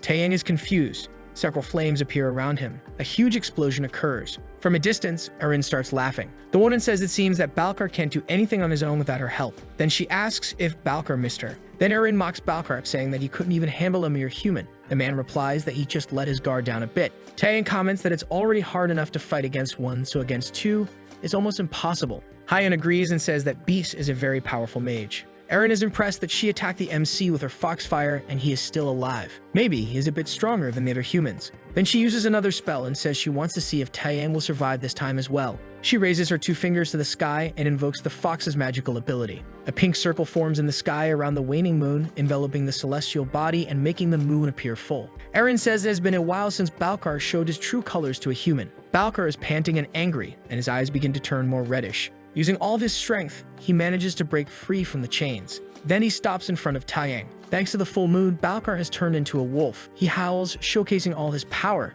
And then Rosna turns to our hero. Erin speaks to Balkar. She commands him to tear Taeyang into pieces, and Balkar charges forward in a fury towards our hero. Balkar is heading towards Taeyang. He extends his clawed paw to attack the boy. Even so, the hero manages to be faster and dodges the blow. He questions the fox's magic and wonders why Balkar's speed and strength have increased, not knowing what to do in this situation. Suddenly, pink flames fly towards Taeyang. Another explosion occurs. Erin asks if Taeyang is thinking about something regarding her. The pink flame is before him and he is nervous, not knowing what to do in that situation. There is no time for him to do anything. Taeyang wonders what kind of strategy he should use. Then he is startled to notice the full moon. Now that he has started to think clearly, that moon seems to have something to it. Erin asks if the boy is still thinking. Then she commands Balkar to attack the boy and tells him to entertain her better. Taeyang is surrounded by pink fireballs that are about to hit him, but he jumps away, escaping that blow. In quick movements, he manages to dodge all the fireballs. Erin wonders if it is a coincidence that Taeyang managed to dodge everything.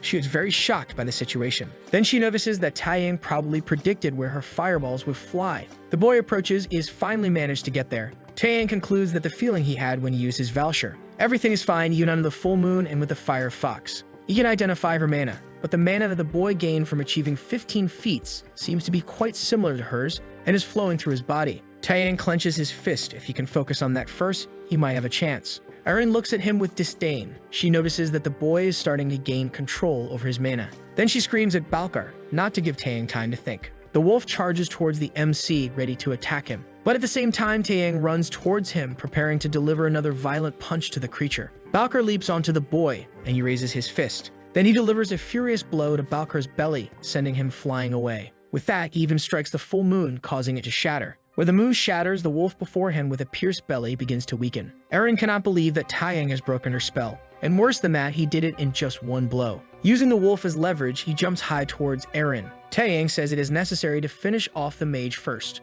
Desperate, Erin screams for him enough to come closer and tries to defend herself. She throws several fireballs towards the boy. A huge explosion occurs, but the boy emerges unscathed from the smoke. He reflects that real fire is much hotter than that. Then he delivers a lethal blow to Eren. A massive explosion happens. A yellow light spreads throughout the surroundings. Afterward, only silence remains. From a distance, Mute sees that something is not right. Apparently, the energy of Balkar and Eren has disappeared at the same time. Mute moves quickly to reach where his friends are. When he arrives, he finds Eren and Balkar sprawled on the ground. Mute is worried about the scene he is witnessing. Balkar is lifeless, lying on the ground. He looks to the other side, and Eren is in the same condition. Mute begins to tremble with rage. He lets himself be filled with fury at that moment. Mute starts to scream. He tells Eren and Balkar not to worry because he will rip all their bones out and bury them in their graves. Taeyang drinks the potion that was given to him. It is a healing potion. In a few moments, the MC is almost fully recovered. His wounds close and he feels fine. Then he drops the vial on the ground and continues on his way.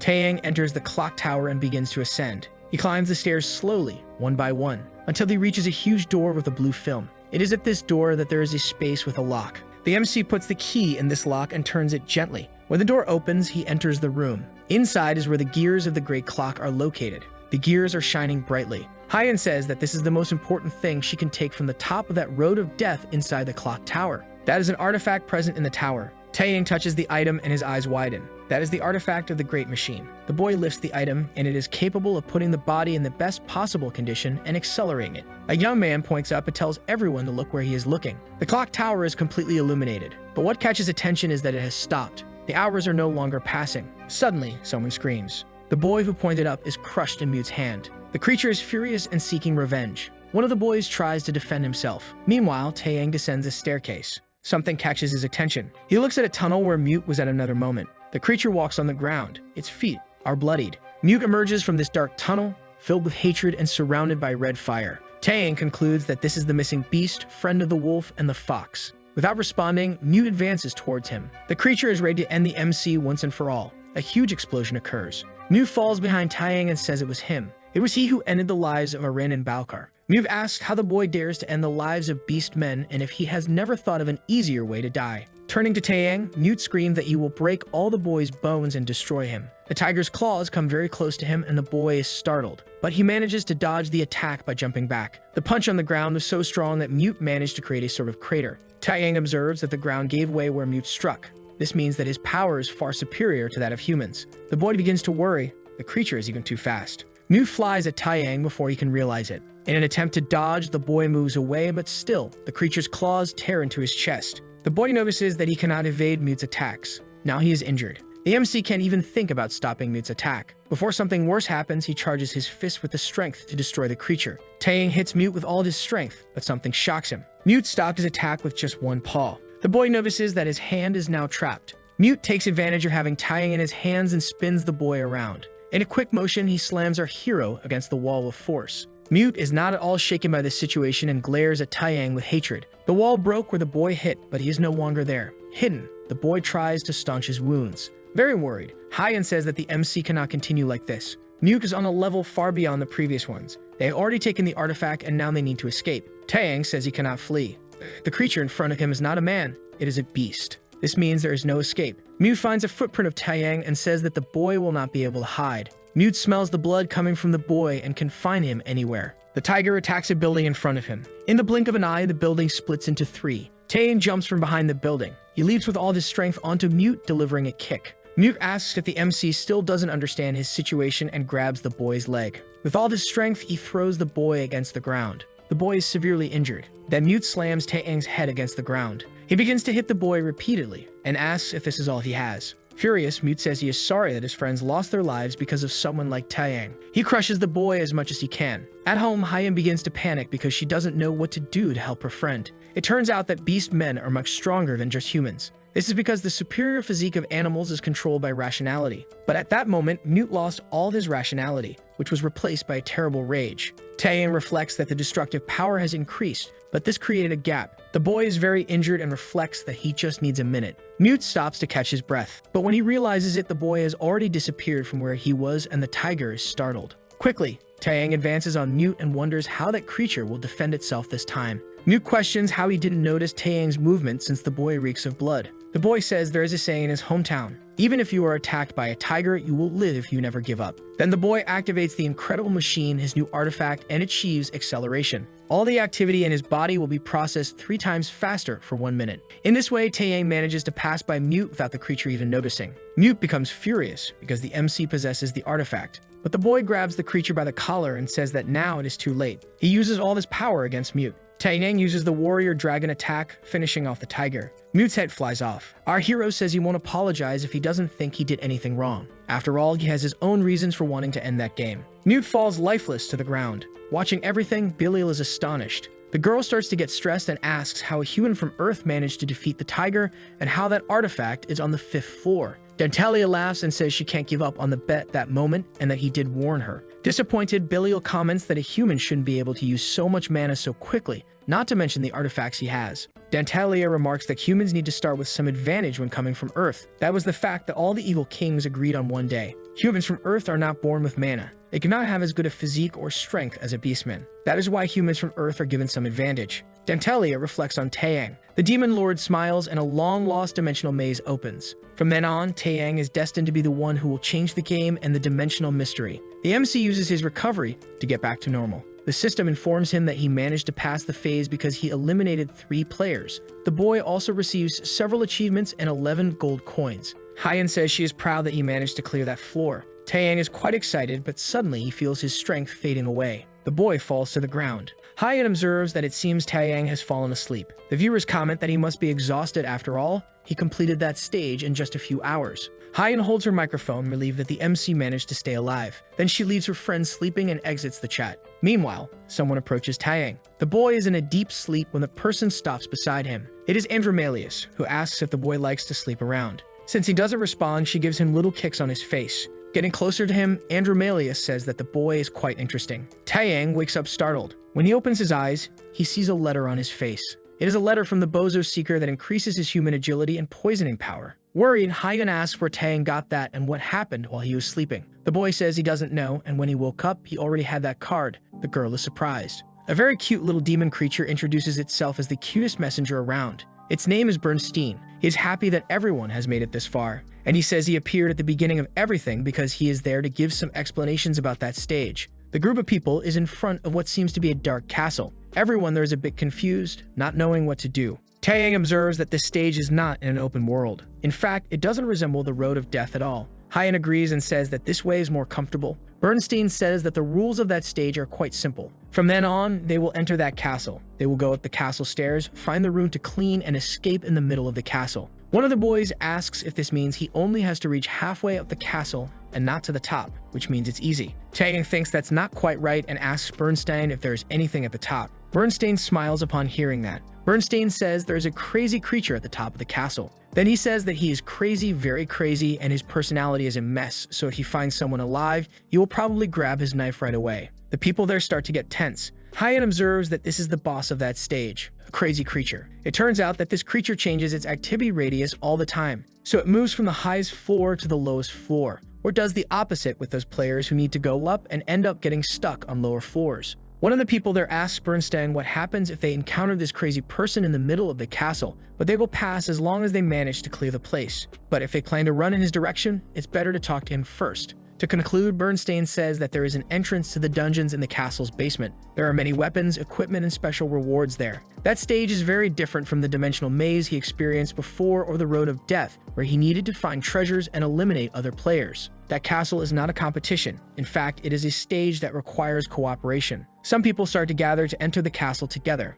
One of the guys tells Taeyang that they can go in there to clear the castle, but of course it is very difficult to cooperate. The spectators are excited and believe that Taeyang will finally form a team. Suddenly, a sword is plunged into the ground. A huge man says that from now on, everyone must enter the castle. This is the NPC Toby, who asks if anyone there has any objections. In the chat, people comment that he looks like a leader. The people were scared, but maybe if they follow Toby, they have a chance to win that stage. Smiling, Toby tells them to move, but Taeyang walks straight past him. Toby grabs Taeyang's shoulder and asks if the boy didn't hear him. The boy apologizes to Toby and says that he has something he is looking for, so the man shouldn't mind, he just needs to follow his own path. Toby says that Taeyang doesn't seem to be able to analyze the situation, and he doesn't recommend that the boy leave. But the MC disappears from Toby's grasp before the NPC can realize. Our hero is already almost at the top of the stairs entering the castle. Mocking Toby, Taeyang sticks his tongue out at him and enters the dungeon. In the chat, people are scared because they didn't expect this attitude from the boy. Toby starts to get very nervous and explosive because he couldn't even see our hero escape.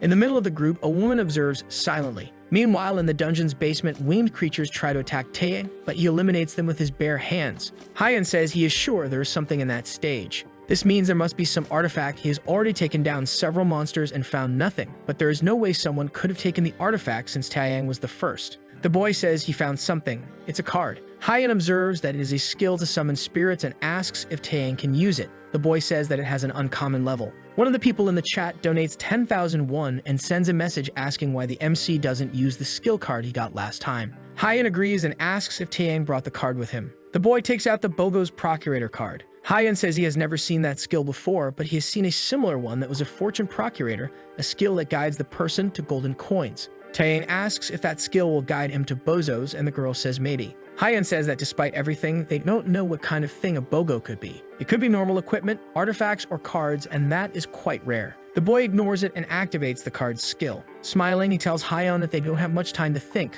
so they should use it right now. Meanwhile, inside the castle, people explore the places and find things. This time, they found something shiny in the middle of a hall. One of the guys goes in that direction, but Toby shouts for him to wait because that is a trap. Even so, the person goes to the artifact believing that it is his way out of that castle. But as soon as he touches the object, something terrible happens and he is gone. Even Toby is shocked by what he sees. The people enter the hall all battered and injured. Apparently, there is no healer around. One person throws his sword on the ground in anger. He says that they are not in a condition to continue like this. All the equipment is broken, and they need to start looking for things. Toby punches the boy in the face. Then he tells him to think carefully. He says it's not wise to give up and throw everything away when they are so close to the hall they need to clean. The young man says that Toby didn't warn them it would be so difficult. Several people who followed him ended up dying. People start to panic and scream that their equipment is broken, and if the crazy guy shows up, those who went below the dungeon base will live. But they are all dead there. Toby says he will find something before the madman appears. Even Toby is nervous. This is very bad.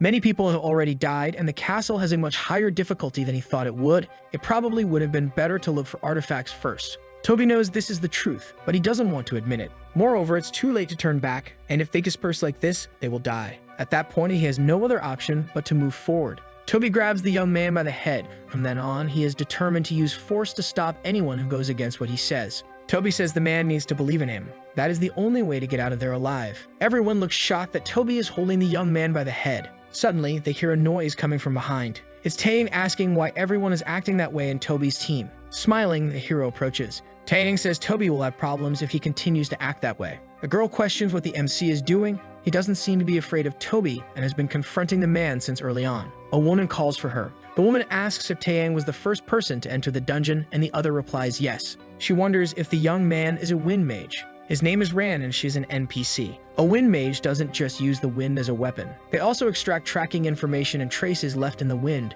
They can even predict the future. They are of great importance. Ran observes Taeyang thoughtfully. Her desire for blood is quite evident, especially since she has no fear of Toby. Ran says she thought it would be a good option to continue alone and can hardly believe she's back. Then she says she doesn't like sinister men. Taeyang asks if they are working hard on the group's cooperation. Toby becomes very frustrated. Our hero says Toby will be in trouble if he isn't persistent. Toby prepares to attack Taeyang and asks if the young man is trying to sabotage him. Toby reflects that since the young man didn't even want to cooperate with them, he probably won't help them survive. He is determined to end this before the boy can take action. Then he lunges forward and Taeyang is ready to strike him. The boy watches the attack and asks if Toby is the kind of person who uses the sword cowardly. The MC feels the mana pulsing within that sword. Our hero blocks Toby's attack with the sword, determined to put all his mana into it. This way, he will be able to break the sword. Toby's sword shatters into pieces, breaking as if it were glass. Toby is in despair and questions how many items Taeyang managed to acquire. Furious, he screams that the MC has been hiding his power all this time.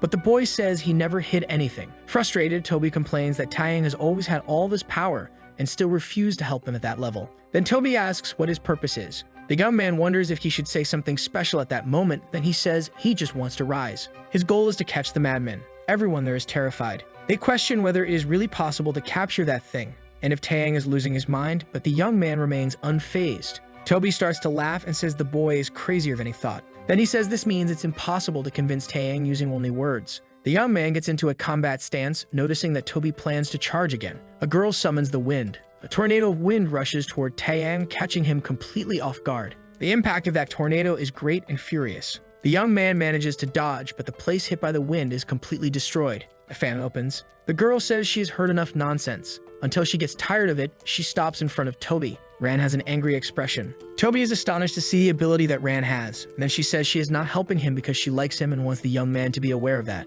Taeyang says that even if the two decide to attack together, it won't change anything. Finally, he charges at both of them. Mazran remains unfazed and prepares to counterattack. She throws another wind attack towards Taeyang. The boy is startled by this because there is a power different from what he knows. Once again, the attack is very powerful. After attacking Taeyang, Ran mocks him. Very excited, Hyan says that this NPC is of S rank, and she questions whether the boy cannot turn her into an ally. Hyan says she doesn't know Taeyang's intentions, but she wants him to give up at that moment. The boy looks at her very seriously, then smiles and says that it doesn't matter. He then states that they continue to be black sheep who haven't managed to get any quality items, while he has accumulated tons of items at the dungeon base. The MC shouts that he doesn't care if people think he is crazy or insane. Hyan wonders if she get Taeyang too hard, because the boy seems to be losing his composure. Our hero says he has achieved his goal. Hyan is startled by this. Then she looks back, shocked. A loud crash comes from behind a gate. Ran reflects that after Taeyang said that, everyone ran away. Furious, she attacks him again. But this time, the boy is already hiding behind a huge door.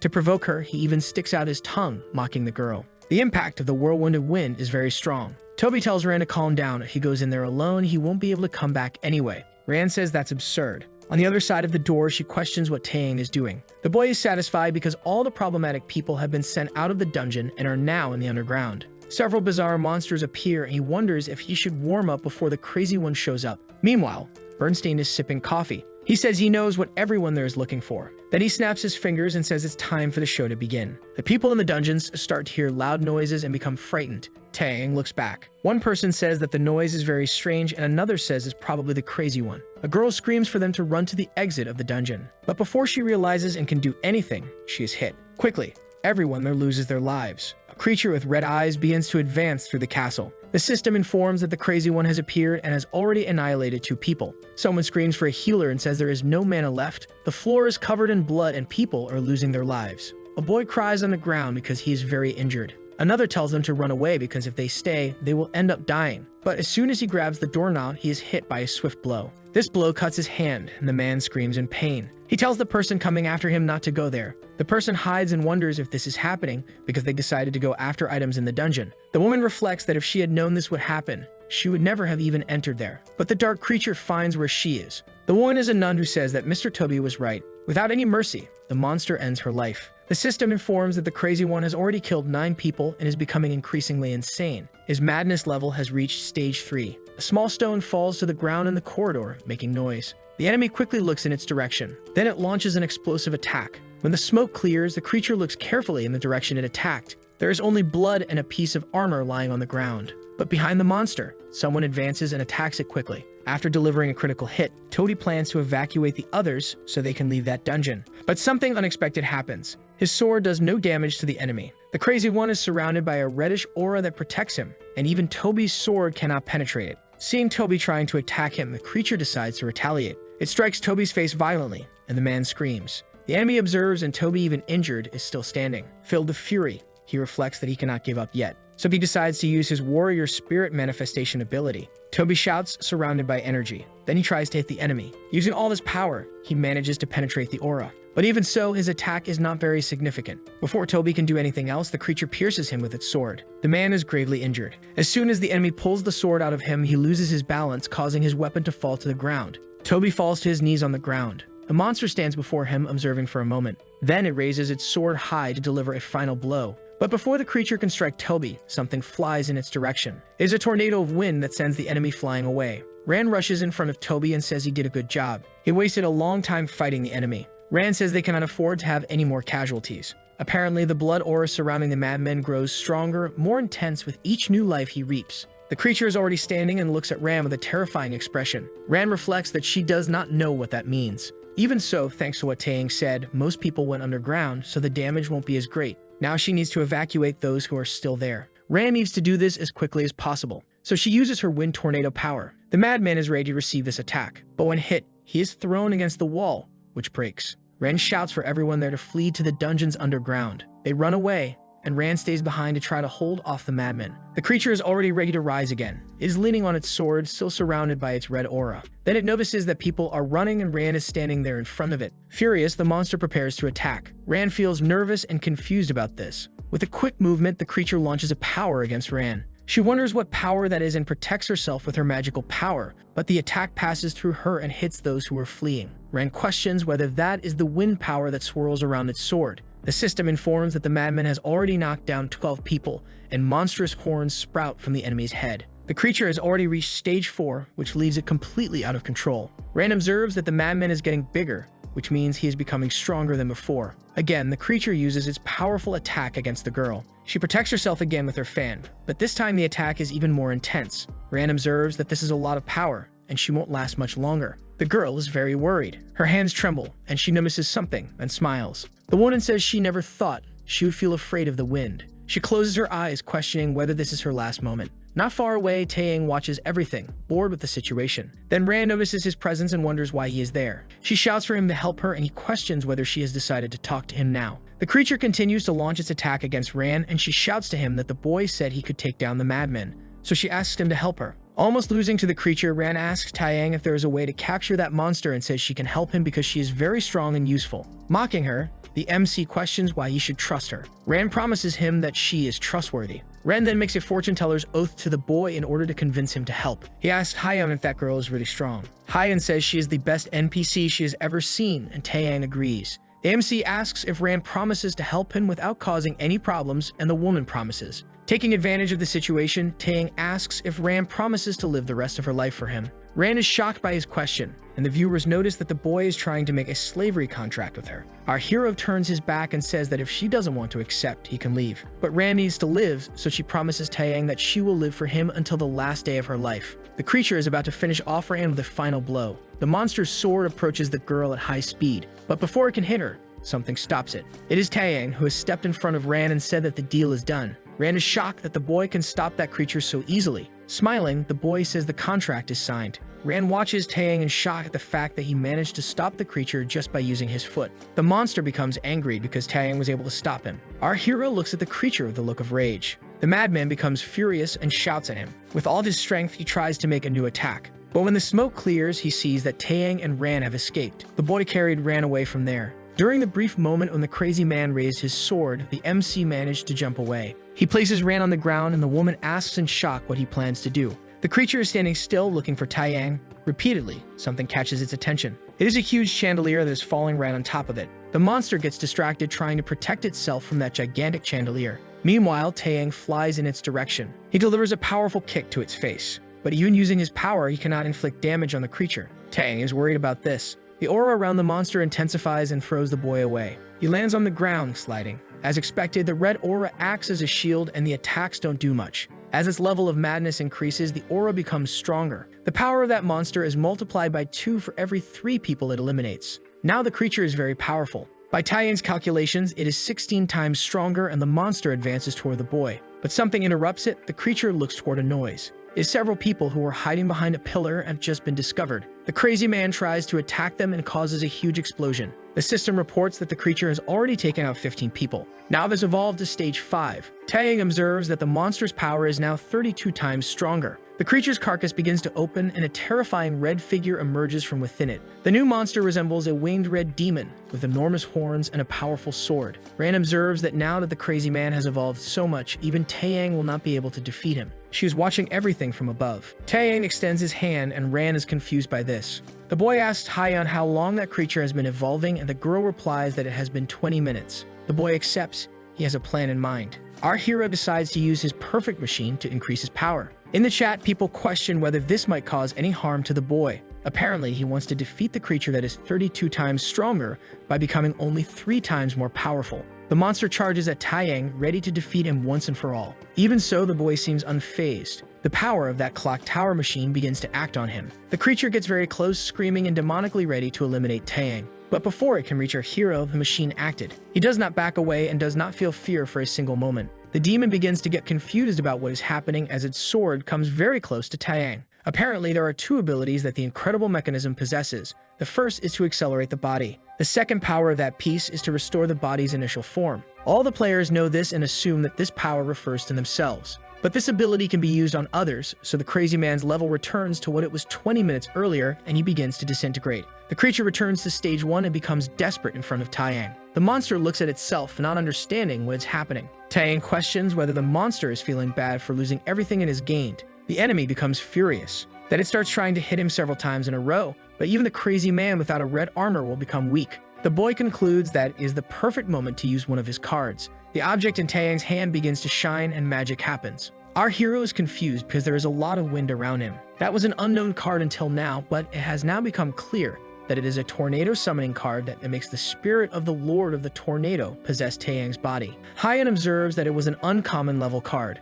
Ran protects herself from the wind, and the MC observes that he is being possessed by the spirit of the tornado. He is now filled with power and decides to take advantage of it. The situation has become much better now. The monster tries to advance on Taeyang, but the boy is determined. The creature attacks him with a sword strike. Ran observes that Taeyang did not dodge, and Hyan becomes worried about him. The creature's eyes widen, thinking it has caught the MC. But the boy moves at extremely high speed and strikes the monster from behind. The boy is smiling because he achieved what he wanted. He hits the creature with a powerful kick to its back. Hyan and Ran are scared and in shock at that move. The monster flies away. Taeyang uses his skill from King P. He delivers a very strong punch to the creature. Next, he jumps high and strikes the monster from above, sending it crashing to the ground. That is a bold combo, and the boy hits the creature over and over again. On the 18th strike, Taeyang gathers all his strength and destroys the creature.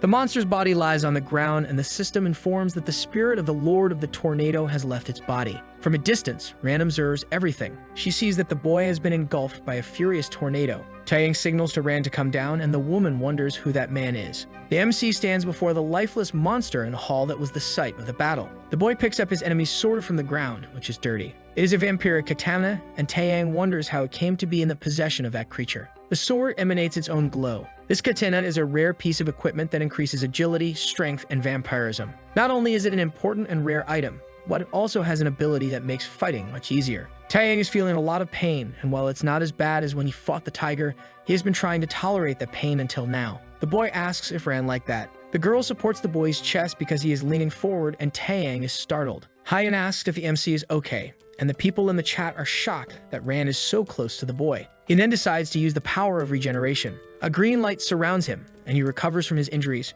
Ran is indignant and says she was worried for nothing since Taeyang can regenerate. Then our hero remembers that Ran made a vow to him. He questions what happens if she breaks that vow, and the girl becomes nervous.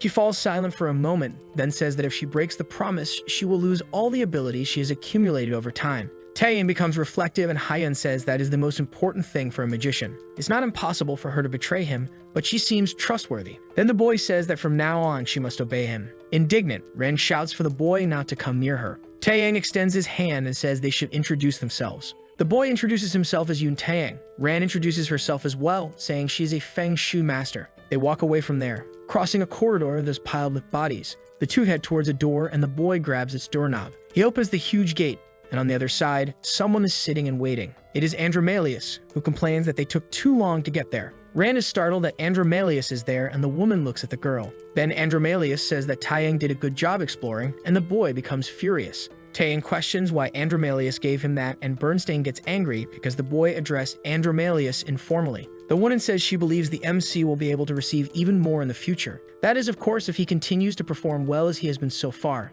Andromalius then snaps her fingers. Taeyang has managed to pass that phase of the castle and has achieved 6 new accomplishments. Ran is shocked because it is the first time she has achieved so many accomplishments. Until now, she had only managed to reach a limit of 3. The boy suddenly starts to feel unwell, and Ran becomes worried. Andromalius says that is to be expected. Since he achieved 10 accomplishments, it won't be easy to adapt to such an expansive soul. Ran is shocked and asks about the 10 accomplishments. Then the system informs all the accomplishments that Taeyang has achieved. Ran is in complete shock, and the people in the chat can hardly believe that it is possible. Suddenly, confetti flies in the air, and a user donates 1,000,000 won to the boy, saying he played very well. The viewers are shocked by who made the donation. Hyan is astonished because that person is in 4th place in the Gantalian ranking and is a veteran with a recognized professional level. Definitely, the number of viewers has likely increased significantly. Andromalius congratulates Taeyang, saying he did a good job. In Andromalius' report, she mentions how the boy has power beyond his level. His skills are very good. With this, he earns the Rank S certificate. Taeyang observes that and reflects on Rank S. A new door opens and Andromalius says that this is the end of everything she can do for him. Then the woman tells Taeyang to leave because there is a lord who is very eager to meet him. There is a tavern between the 6th and 7th floors, and it serves the lord exclusively. The lord responsible for floors 7, 8, and 9 is Belial. The girl turns to the MC and welcomes him. Belial's tavern is enchanted and you cannot communicate with other players except for your team members. She greets Taeyang and says she was waiting. Taeyang asks if the woman knows him, and she says she has heard a lot about him. She comments that she was personally on the 5th floor with the hero. She looks deeply at the young man and says she hopes he performs well on her floors too. Then she says that Taeyang is probably exhausted after climbing up to that point. After all, the stages of Andromalho are very addictive. Belial asks if Taeyang wants to start with dinner, a bath, or a task. She has a clipboard with a list of magical items. Hyan observes that all those items are high-level artifacts. In the case of some famous items, they are just imitations and do not reach even half the performance of the original. Hyan says that even at the lowest levels, they can be incredibly useful if you possess them. Belial questions which one Taeyang wants to order, and Hyan says she doesn't have enough money for that. Belial says it's alright and she doesn't need money. That is the reward they will receive after passing through the 7th floor. She plans to let them have an advantage. Hyan asks if they will receive the 7th floor prizes in advance. Then she says they need to think about it. Belial responds that they can take as long as they need to think. They have the whole night. Belial asks if Hyan wants a hotel room and the girl says no. The demon lord says the girl is very restless. Taeyang is confused and says he will sleep and see her the next day. Hyan says she will also sleep and bids farewell to Taeyang. Then the boy enters his quarters. In the chat, people are agitated. Hyan observes that she expected this from the beginning, but the comments are getting a bit too much. No matter how important a person's life is, there will always be others who couldn't care less, even if it costs the life of one person or thousands of them. Hyan is exhausted. Maybe she should seek out an administrator. Now Taeyang's stream has reached 10,000 viewers and is approaching 50,000. During the fight against the madmen, it reached 100,000. This has become an important topic, not only in Korea but worldwide. As a result, it has grown significantly and provocative comments have started to emerge. Hyan wonders if she should keep this private. Then she reflects that Taeyang is playing with his own life and is desperate for even one or two small clues. Suddenly, Hyan's phone rings. There are several messages from people asking for help for Taeyang to find his family. The phone number of the streamer is protected, but sometimes it is possible to get the contact. Those are contacts from people who want help with family members. Little do they know that she and Taeyang are also desperate at that moment. She just wants those family members to wait a little longer before Hyan on the 2 capsules. She takes vitamins for Taeyang. When the boy gets hurt during a battle, it is taken out of the capsule. Sometimes the capsule can even shake if the pain is severe. Taeyang's body, being connected to the game, is also suffering severely. Hyan wonders if the MC will be able to endure that. The girl is worried and hopes her friend can hold on. The next day, Hyan looks worn out. Taeyang asks if she stayed awake all night and if she made a decision. It seems that the rumors about NPCs staying awake all night are true. Excited, Belial tells them to choose carefully because there is no going back once the choice is made. Taeyang says there is nothing legendary there and Belial agrees. She says it's not like the lords can carry legendary level cards whenever they want. The legendary level is the highest level in Dantalion. Officially, no user has ever received a card of that level. In the chat, people wonder if it really exists. Taeyang examines the items in the catalog closely. Something in the catalog catches Taeyang's attention. The boy says he has already decided what he wants. Ran hands over the catalog and comments that she has also made her decision. Belial points out where the door to the 7th floor is. Then she wishes good luck to both of them. The duo walks toward the door. Taeyang asks what card Ran chose. The girl opens the card for the boy to see. It is the Northern Wind Crystal, called the Ice Shield. Taeyang asks if the girl can use this and if she won't end up losing her life by using it. Wind mages use mana to manipulate the wind. Freezing mana is a double-edged sword. Ran looks at the boy. Despite everything, if she is a reliable ally, that could be a very effective tactic. Taeyang looks at Ran and she clears her throat. Then she asks which card he chose. Reaching out to open the door, the boy looks confused. Then he smiles and enters the 7th floor. On the other side of the door, Belial just watches. The demon lord Dantalion approaches and Belial says he has finally reached the stage of the 7th floor. Then he asks if he is there to watch Taeyang play again and mentions that he seems to be a big fan of the boy. Dantalion says he has been paying a lot of attention to him. He asks if the 7th floor is the level where she gives rewards to people with the Belial category. She questions if the man wants to know which card Taeyang chose. He looks at the catalog with the options. Dantalion is sure about which one Taeyang chose. Then he points to that one in the catalog. 2 people are sitting in armchairs and wonder if any other player arrived there before them. One of them is the demon lord of the 62nd floor, the Dragon King, who questions why they are there as if there is something important to see on the 7th floor. The demon lord, Chimera, from the 66th floor, greets Dantalion. Dantalion greets Chimera and Balrog, saying that they haven't seen each other in a long time. He smiles and says he is especially happy to see Balrog because it is not easy to find him. The man says he only came there because Chimera decided to go. Drinking the drink that Belial gave him, Chimera says she heard that player is famous, and she is there to observe him because she imagines he will reach her floor soon. Belial tells them to stop chatting. It's time to focus on the broadcast. Dantalion says that this is the 7th floor, the stage of the Holy Apocalypse, which reproduces the invasion of the fallen angels that occurred in the demon world. Chimera says she now understands why the other demon lords were impressed. That player's sense of battle is impressively sharp. It seems he has a good grasp of battles, and his ability to make quick decisions is very good. Balrog says that Taeyang may have some skills, but that's all. A human cannot reach the level of the video game like a celestial being. Excited, Dantalion asks if Balrog wants to make a bet. Balrog says it is impossible that Dantalion likes that boy, and it seems the rumor that he has been robbing the demon's pockets through bets is not just a rumor. Dantalion says that is just a little entertainment along the vast journey. Then he asks if Balrog is feeling scared. Balrog says that even the suggestion from Dantalion is annoying and he feels like he is being mocked, which is why he doesn't want to bet. Belial asks why he is helping that player. Chimera says that is what she was saying, even if that player is from Earth. Balrog asks if the player is from Earth. Dantalion worked hard to incorporate humans from Earth among the players of the dimensional maze. This was something he obtained when he crossed a dimension, and with great effort, they achieve a bizarre level of trash. Balrog reflects that Dantalion is supporting that human because he wants to prove that his efforts were not in vain. Balrog breaks the cup in his hand and says that Dantalion was responsible for bringing humans from Earth inside. He says angrily that he did not like that. Balrog says there is one thing he hates, which is an unjust action. He questions whether Dantalion thinks Taeyang would have had those advantages without his help. Dantalion says that giving a little help to someone who shows potential is a natural thing to do, and he questions whether everyone there does not agree. The place starts to shake, and Belial complains that they will end up breaking the whole bar and tells them to calm down. Balrog is indignant. He stands up and says that the mood is ruined, so he is leaving what Chimera calls him. The man leaves anyway, and Chimera says she will go after him next, apologizing for the rude behavior of the man. Belial observes that it has been a while since they were all together. Laughing, Dantalion says that Balrog is very scary when he is angry, and he apologizes for losing a bit of control. On the screen, Taeyang is fighting someone. Dantalion says it is very sad that Balrog left because you should have seen that scene. Belial says he will watch anyway. After all, the recordings are available for all the lords. Dantalion says that's not it. He wanted to see Balrog's face watching that scene.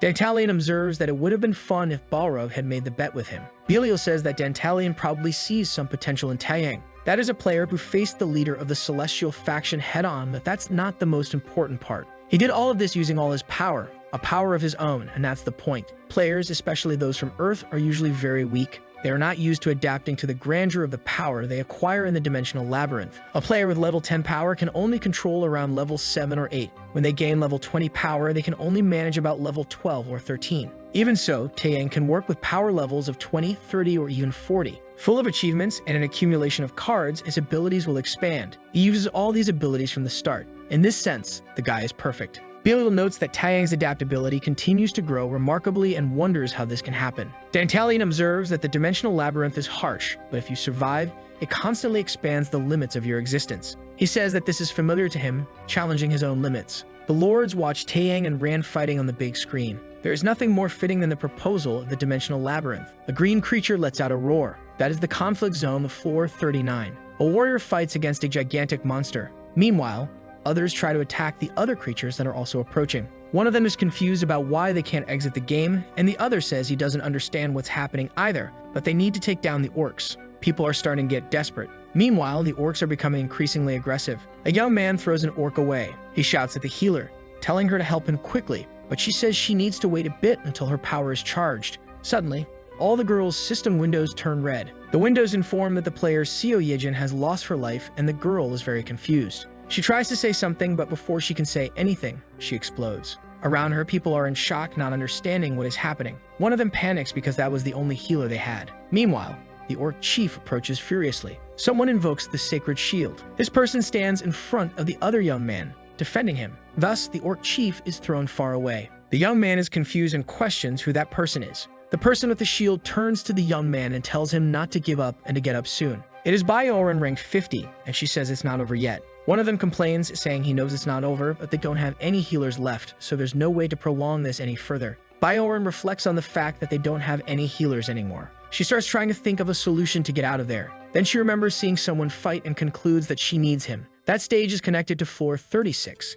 and she can apply the king's pass technique. Baalrim shouts for everyone to gather around her. The orcs approach quickly. A woman screams that they are coming. Baalrim uses her magical shield and raises it while shouting as a yellow light shines. An explosion occurs, sending light into the sky. The ground breaks beneath their feet. Then everyone falls, returning from floor 39 to 37. Up above, the orcs look at the crater, frustrated. As they fall, a woman is happy that the orcs can no longer pursue them, and a young man is shocked that it's possible to return to the previous floor by breaking the ground. They continue falling toward the previous floor. Baalrim asks the magic user to use their water or wind power to soften their fall. Suddenly, a red card arrives for Baalrim. It is the item from the Demon Arena Challenge. The card opens by itself in the air and a huge manuscript comes out of it. The card states that they must take the place under the command of the demon. Right after Baalrim reads the card, it catches fire and she reflects that it is sent to make a deal or give a warning. Then she wonders who could have sent that. A small demon lands on Taeyang's finger. He says that the opponent on floor 37 accepted the challenge. Then it catches fire in Taeyang's hand. Ran asks why the young man chose that card instead of any other rare item, and the boy says it was something he really needed. Ran doesn't understand and says that it's just a normal item that serves to invite someone to a duel. In terms of value, it cannot be compared to a rare item. Taeyang says that on the other hand, it is possible to send that letter to anyone regardless of their location, and this assumes that the person is alive. Ran asks if that means he gave up a rare letter just to find someone, and the young man confirms that this is indeed the case. The MC says he only climbed that tower to find this person, so he intentionally lost the chance to obtain a rare letter. Ran wonders who this person is that Taeyang is searching for so desperately. She questions whether it could be the young man's girlfriend. She reflects on whether someone as cold as Taeyang is capable of risking his own life for love, and the young man asks why she isn't following him. Suddenly, the two find themselves facing a figure. This figure has wings and horns and speaks to the players. There's a woman standing in front of an elevator and says they have arrived at the Paradise Stage elevator. This stage has 5 levels, which means it is possible to jump to the next floor based on the number of levels you have conquered. She asks which level the players wish to go to. The viewers discuss that they tried that and barely passed the 2nd level. Hyen says that players usually choose floor 1 or 2, but they can handle level 3. Even so, Taeyang shouldn't pressure himself too much. Without hesitating for a moment, the young man presses level 5. He has hatred in his eyes and is determined to get out of there. Hyen becomes worried and the viewers are in shock. Inside the elevator, they begin to ascend. Ran observes Taeyang. He has very cruel eyes, but they are not the eyes of someone who believes in their own strength. Even so, he is putting himself at risk for a specific goal. Taeyang is filled with determination. They reach the 5th level. Inside, a white-winged creature is sitting and waiting. The creature begins to say something. Then it shouts that survivors can climb the tower. The goal is to defeat the commander of Paradise. The girl from the elevator says that now it's time for the battle to begin. Taeyang and the winged creature start to fight powerfully. The young man is determined and Ran is curious about how he is willing to sacrifice everything he has for a single person he loves. Ran reflects that making a deal with someone who already has an owner is madness, but Taeyang has not given any indication that he already has someone in his life. Someone calls for Ram and the hero questions what the girl has been thinking all this time. The boy asks if she has forgotten him and if she will leave him there to die. Looking at Taeyang, she reflects that he is a shameful figure. Even so, she made a promise to the wind. Spoiled people deserve death, but she will help the MC because of her promise. Then she adds the power of the wind and their movements are accelerated by 20%. Taeyang says he trusts Ran's wind. Colorful flames surround the winged creature and Taeyang. The boy is uncomfortable and tired. The monster in front of him is the NPC Weaver, who spins his spear in the air. Hyen says that Weaver is a mage who manipulates the fire of the celestial realm. He is a well-known NPC. The flames of paradise are very potent and filled with magic. Even if the MC has protection against magic, the effect will still hit him. Taeyang watches that flame shine. He is completely surrounded by fire. Then he relives his childhood traumas when the building caught fire. At that time, the boy was with his younger sister. His father ran into the building and left him behind. Taeyang tried to go after his father, but his sister held him back. Baalrim was crying and shouted for him not to go because their father asked them to wait there. In that moment, Taeyang becomes furious and pulls his hand away, shouting at the girl. He says that all of this happened because of her. The boy says that if she hadn't done something so unnecessary, this wouldn't have happened. He shouts that he told her he didn't want to eat anything. Baalrim is trying to heat water to make ramen for her brother. She heard him arrive and forgot the pot on the stove. Taeyang steps away from Baalrim and tells her not to get in his way. Then he runs into the building. The flames are intense, but the MC calls for his father, worried. The smoke is very thick, and he can barely breathe. Taeyang sees that the fire has taken over everything. He reflects that the fire is very strong. Suddenly, the ceiling collapses and the building begins to crumble. In despair, he simply closes his eyes. Then his sister screams for him. Her tears fall onto the boy's face. When he wakes up, Biorin is crying over him. Things are still on fire, and the girl entered the building just to find him. Crying, she apologizes and says that all of this is her fault. The firefighters enter the building and say that there are 2 children inside, but they haven't found any other survivors. In the newspaper, the woman said that the incident of the burning building was caused by an arsonist. The culprit was still being sought to pay for his crimes. Taeyang hears the news and reflects that the fire was started by an arsonist and it wasn't Biorin's fault. But because of him, the girl was marked in a way that cannot be reversed. She received both emotional and physical scars. Even when she was young, she didn't hesitate to save her brother. On the other hand, he couldn't save anyone, neither his father nor Biorin, who had to survive alone. Taeyang decided at that moment that he would definitely save her this time. The winged creature that Taeyang is fighting pierces him with its spear. The boy agonizes in pain. Haiyan and Ran are worried. While the monster has the spear stuck in Taeyang, something frightens it. The MC looks at the monster with serene and hate-filled eyes. The boy does not fall. The creature is impressed by Taeyang's resolute eyes and wonders if he has fallen into the gears of others. But that doesn't matter at that moment because the young man can no longer be helped and he is in the same situation. Even so, the young man impresses the creature. Our hero grips the spear's shaft and smiles. Taeyang shouts for Ran to send her wind in his direction. The girl becomes worried and says that if she does that, the fire will intensify in that direction. But our hero doesn't care and shouts for her to do it quickly. Ran wonders what Taeyang is doing and if he intends to burn alive. Even without being sure of what she is doing, the girl unleashes her wind power towards him. The enemy says that using the wind in that situation is foolish and shouts that it will only make Taeyang's death quicker. The boy begins to scream. Meanwhile, a whirlwind of flames and winds forms. The creature questions if Taeyang thinks they will die together in the flames, and questions what kind of fire Taeyang thinks that is. The MC uses the card of the perfect machine, questioning the monster if that can still be called its fire. Now he has control over all that fire. At this point, the creature realizes what the young man was planning, and notes that if it continues like this, it will soon be completely consumed. Taeyang shouts that this is not the end yet. Then he invokes his spirit, leaving his opponent very frightened. The boy tells the spirit that he needs help to understand what to do to get out of there. The spirit looks at the boy in silence. Then the magic begins to happen. Meanwhile, the fire consumes Taeyang's clothes and he feels his skin burning. Even so, if it hurts that much, his enemy is probably feeling it too, and that's what matters. The warrior begins to scream amidst the flames. They only intensify without ceasing. The creature's wings catch fire and it comments that Taeyang is an arrogant human. It is furious that the MC tried to defeat it with its own fire. The creature turns to ashes and ends by saying that Taeyang made a great mistake. The girl from the elevator is excited and shouts that the winner is player Taeyang.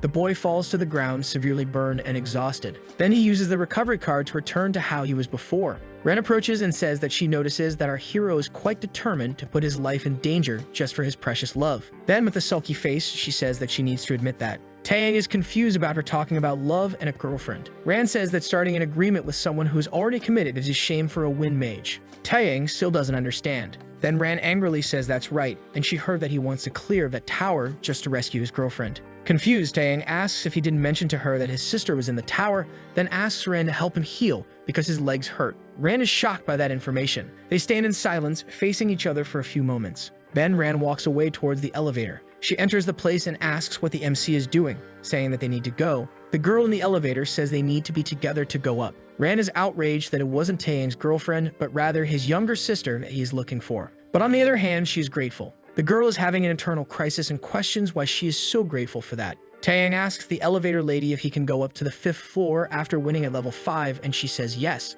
Then she mentions that it seems there is a reason why the demons are paying so much attention to Taeyang. They go up in the elevator. When they exit, Taeyang is thinking about his sister. The boy is very determined to be the one who will save her. After Taeyang reached the 5th floor, the number of people watching his game also increased. Now the number has surpassed 500,000 viewers. Not only in Korea, but around the world, everyone is paying attention to this. Reporters have stopped in front of his house, and now the boy has even become news. Everyone knows that Taeyang's sister is trapped in the game. Haiyan looks out the window at the reporters who are down there. This stage is more dangerous and problematic than the previous one. A huge blue creature charges forward, but it is annihilated in a quick and precise strike. Only its remains are left. The boy is responsible for annihilating all those dragons. That stage is managed by the demon lord of the 12th floor, Chimera. Taeyang complains that it is very cold there. Snow surrounds Haiyan, making it impossible for her to see. Even so, she plans to focus on the mana to find a way. Haiyan tells Taeyang to move 50 meters south. He tells Ran that they should go. Ran asks if the one who told them to do this was the ghost.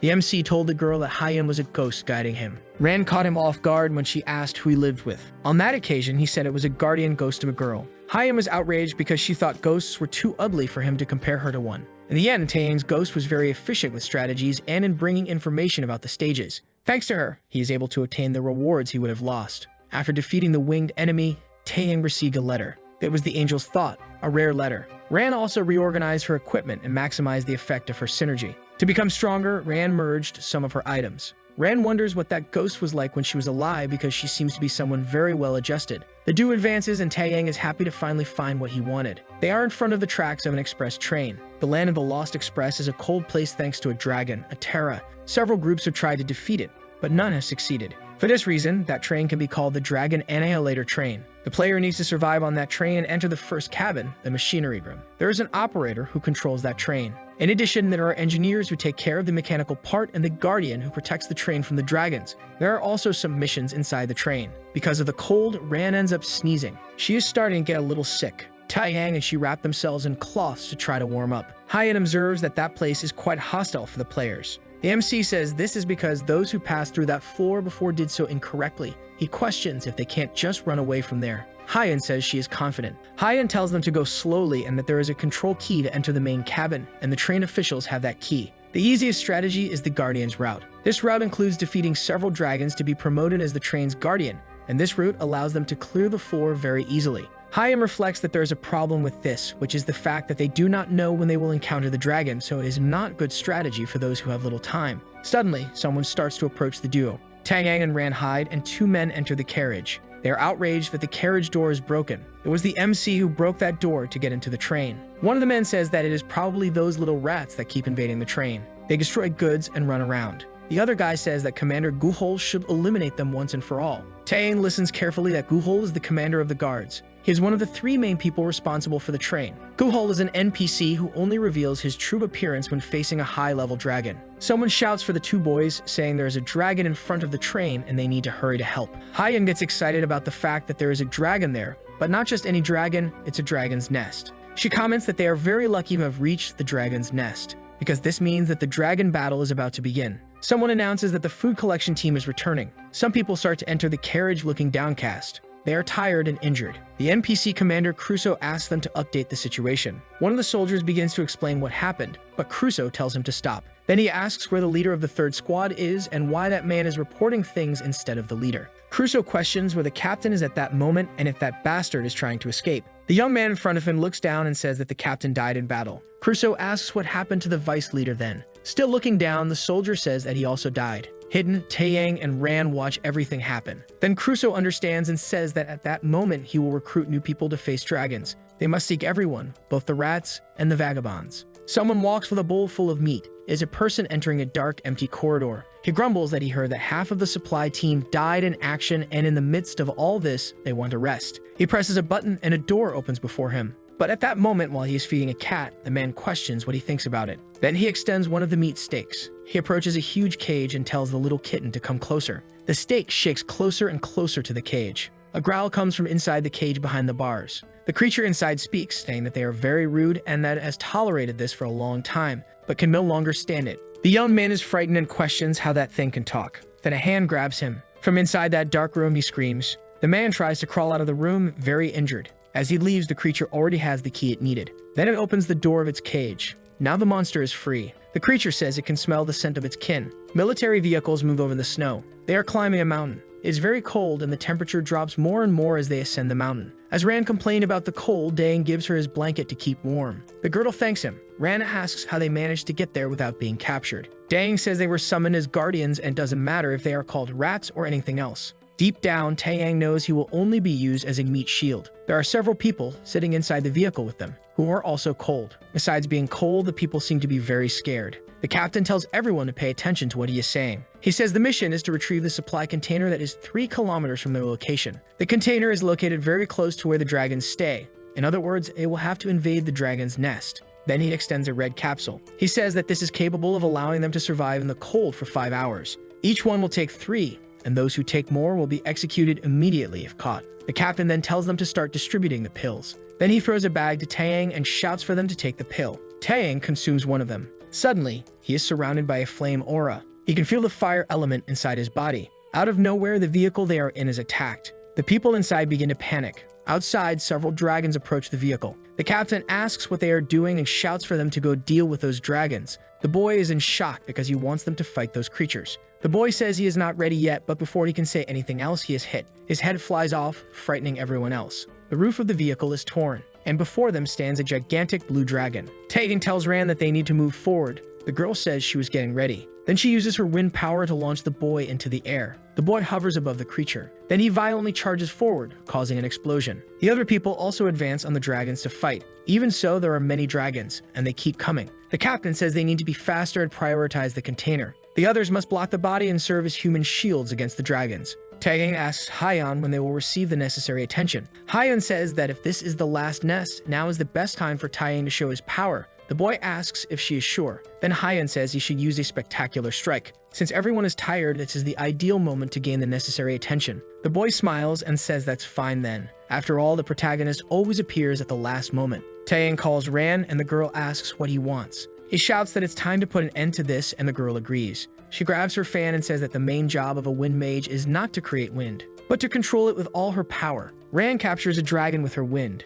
The creature screams, trying to escape from that supernatural power. The dragon starts to approach where the people are, and they run away in fear of being hit. Ran and Taeyang observe. Then the boy prepares to attack. That stage is filled with mana mixed with that cold. The MC reflects that he should try to concentrate and drain the wind mana. Through his feet, he begins to absorb all the power he can. Taeyang manages to do what he needs just in time. Ran is shocked that our hero can control mana that way and mix wind mana so quickly. Before him stands an enraged dragon. Taeyang uses transcendent vision to attack the creature. Then he generates a kind of blue light can of power. The monster suffers tremendous damage. Then it falls from the sky, and the people watch as Taeyang manages to defeat the creature with a single blow. The boy is proud of what he has done because everything went perfectly. In the control room, people observe the battles against the dragons. A woman identifies an energy detected 200 kilometers away that is probably a dragon. More than 20 groups are moving. Another woman detects more dragons 50 kilometers away. It's probably a leader since it's an alpha type. The dragon approaching the train starts to walk in the opposite direction.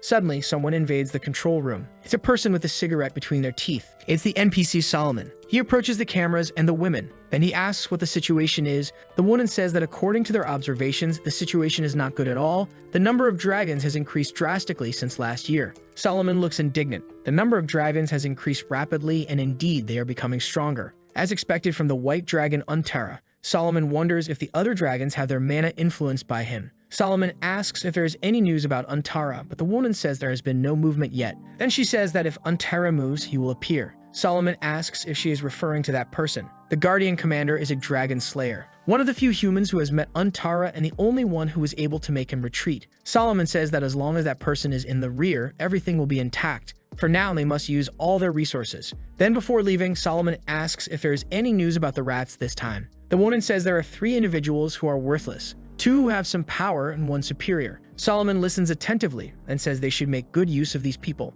People push containers and carry boxes. Some of them are injured due to the battle. Taeyang observes that this battle has taken out half of them. Crusoe approaches and says that everyone did a good job. He says that the survivors from now on will be members of the Defense Regiment. The man introduces himself as Crusoe, the commander of the 1st Battalion. He speaks to Taeyang, calling his attention. Then he asks the boy to report what happened. The boy then provides the necessary numbers to the man. Taeyang is doing his best to try to look serious enough. In the chat, people mockingly say he looks like a soldier. Crusoe asks Ran how old she is, and the girl says she is 22 years old. Then Taeyang starts to say his age, but Crusoe says he doesn't want to know. Looking at the duo, Crusoe says that both will be admitted as members of the Vanguard Defense Battalion. They must report to their respective battalions and receive instructions there. The Vanguard Defense Battalion is an elite unit with a higher strength level. It is the unit that deals with monsters. The 1st Battalion is made up of men and the 2nd is made up of women, so they are organized into 2 battalions. Taeyang is taken to the 1st Battalion. The MC is worried about that mission. The gear room is so close that he can almost feel it.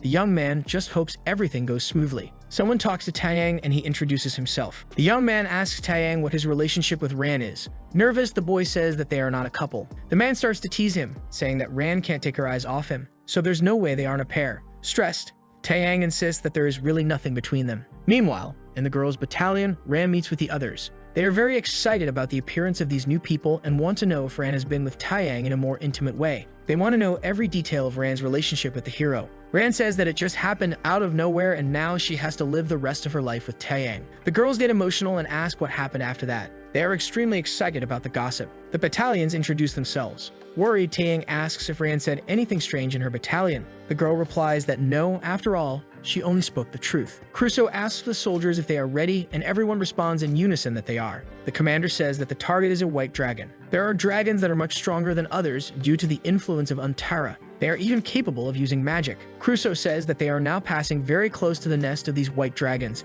and they are extremely vigilant. Moreover, they attack in groups when the train passes. He says that their objective is singular, to eliminate all the white dragons that come near the train, and he will honor the one who performs best by introducing the engineer. Tae gets excited because that's exactly what he needs. On the ground beneath the soldiers, a strange glowing symbol appears. The young man asks what that is, and Crusoe replies that it is a teleportation spell created by Solomon. Crusoe shouts for them to use that teleportation to get out of there and prepare for battle. They must be careful and will appear on top of the train. As the soldiers go up onto the vehicle, the dragons watch them from afar and begin to approach. Crusoe shouts for them to prepare for battle. Everyone gets into fighting position. Taeyang tells Rand that they need to finish this once and for all with a single blow. The girl says that it's nothing too serious and she can handle the situation very well. But suddenly something catches her attention, leaving her scared. The wind is moving in a different way. Rand notices that it has simply stopped, so she calls Taeyang, worried. A huge dragon approaches the train, flying over it. Taeyang feels something strange, something even stronger than those small white dragons. Suddenly, a much larger and more powerful white dragon appears. It is Antara. In the chat, people get agitated because that dragon should be the mission's boss and was not supposed to appear at that moment. Worried, Crusoe shouts to contact the command room, but the soldier says that his mana has simply frozen. Tense, Crusoe reflects that there had been no news of this dragon in the last 20 years, and the intelligence agency had always perfectly identified its movements. Crusoe wonders if Antara actually used mana freezing to deceive the intelligence agency and attack them at that moment when their guard was down. Crusoe shouts for everyone to stay in position, and the dragon watches the enemies. Despite the people being there to fight, they begin to feel a lot of fear. Noticing that the dragon is about to attack them, people scream to get out of there, but there is nowhere to go. They are right on top of the train. Antara unleashes a violent attack on the group. The impact is highly explosive. In an instant, the train car simply shatters. That dragon is much stronger than expected, and its power is unmatched. Taeyang observes that it is preparing to attack again. Rand tells her and the MC to dodge it, because if they get hit, it could be the end. He says they have no way to dodge, and if the train is destroyed, everything will be over.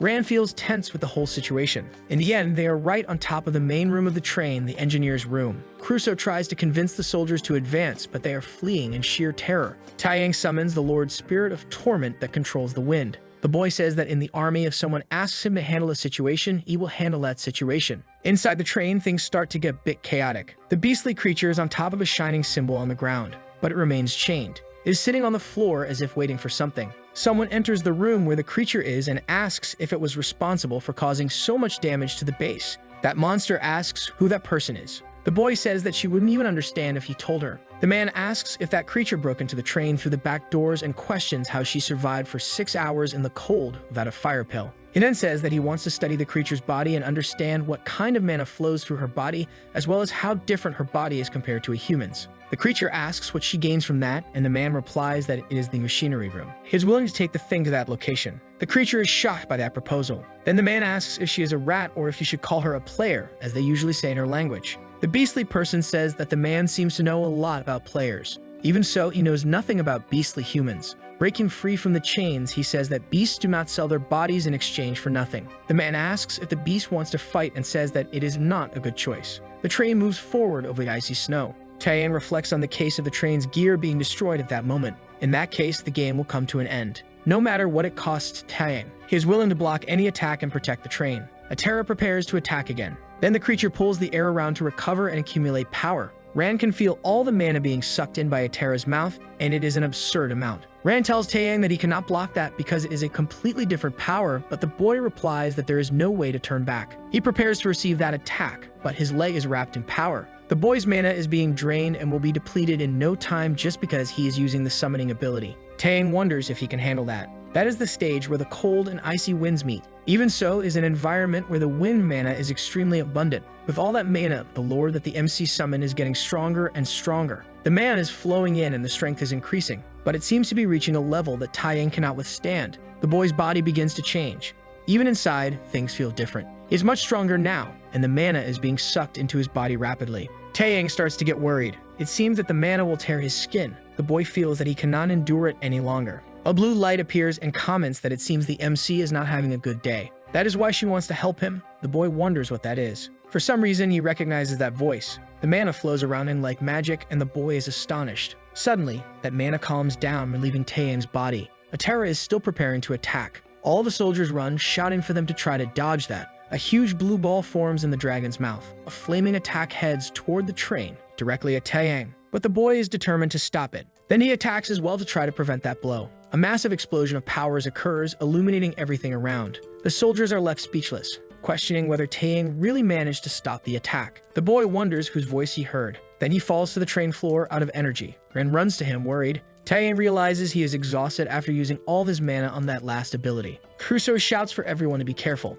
The attack was not destroyed, only diverted into smaller attacks that need to be dodged. People run to avoid being hit. Taeyang and Ran observe that. The boy gets stressed because he thought he had ended it all. Someone approaches and says that his efforts are truly admirable. She draws her weapon and says that from then on, she will take care of things. Then, with her sword, she delivers a powerful blow in the air that destroys the attacks launched by Antara. Taeyang is impressed by what he sees. That person is indeed very strong. That man walks through the corridors with his bird cloak. All the soldiers greet him and bow. He's a serious man with a huge scar on his face. Then he enters a command room. There are some people seem to be waiting for him. As soon as he enters, the people say that he's finally here. At the head of the table is the NPC Benjamin, the train's engineer. The man is NPC Guhol, who says he hasn't seen Benjamin in a long time. Guhol is the guardian of the command body of the sword. Guhol says at least the engineer is doing well. He then asks if Solomon is nearby. Worried, Crusoe says they need to hurry. Antara withdrew after Guhol's attack, but they have started attacking again. They do not know when Antara might strike again.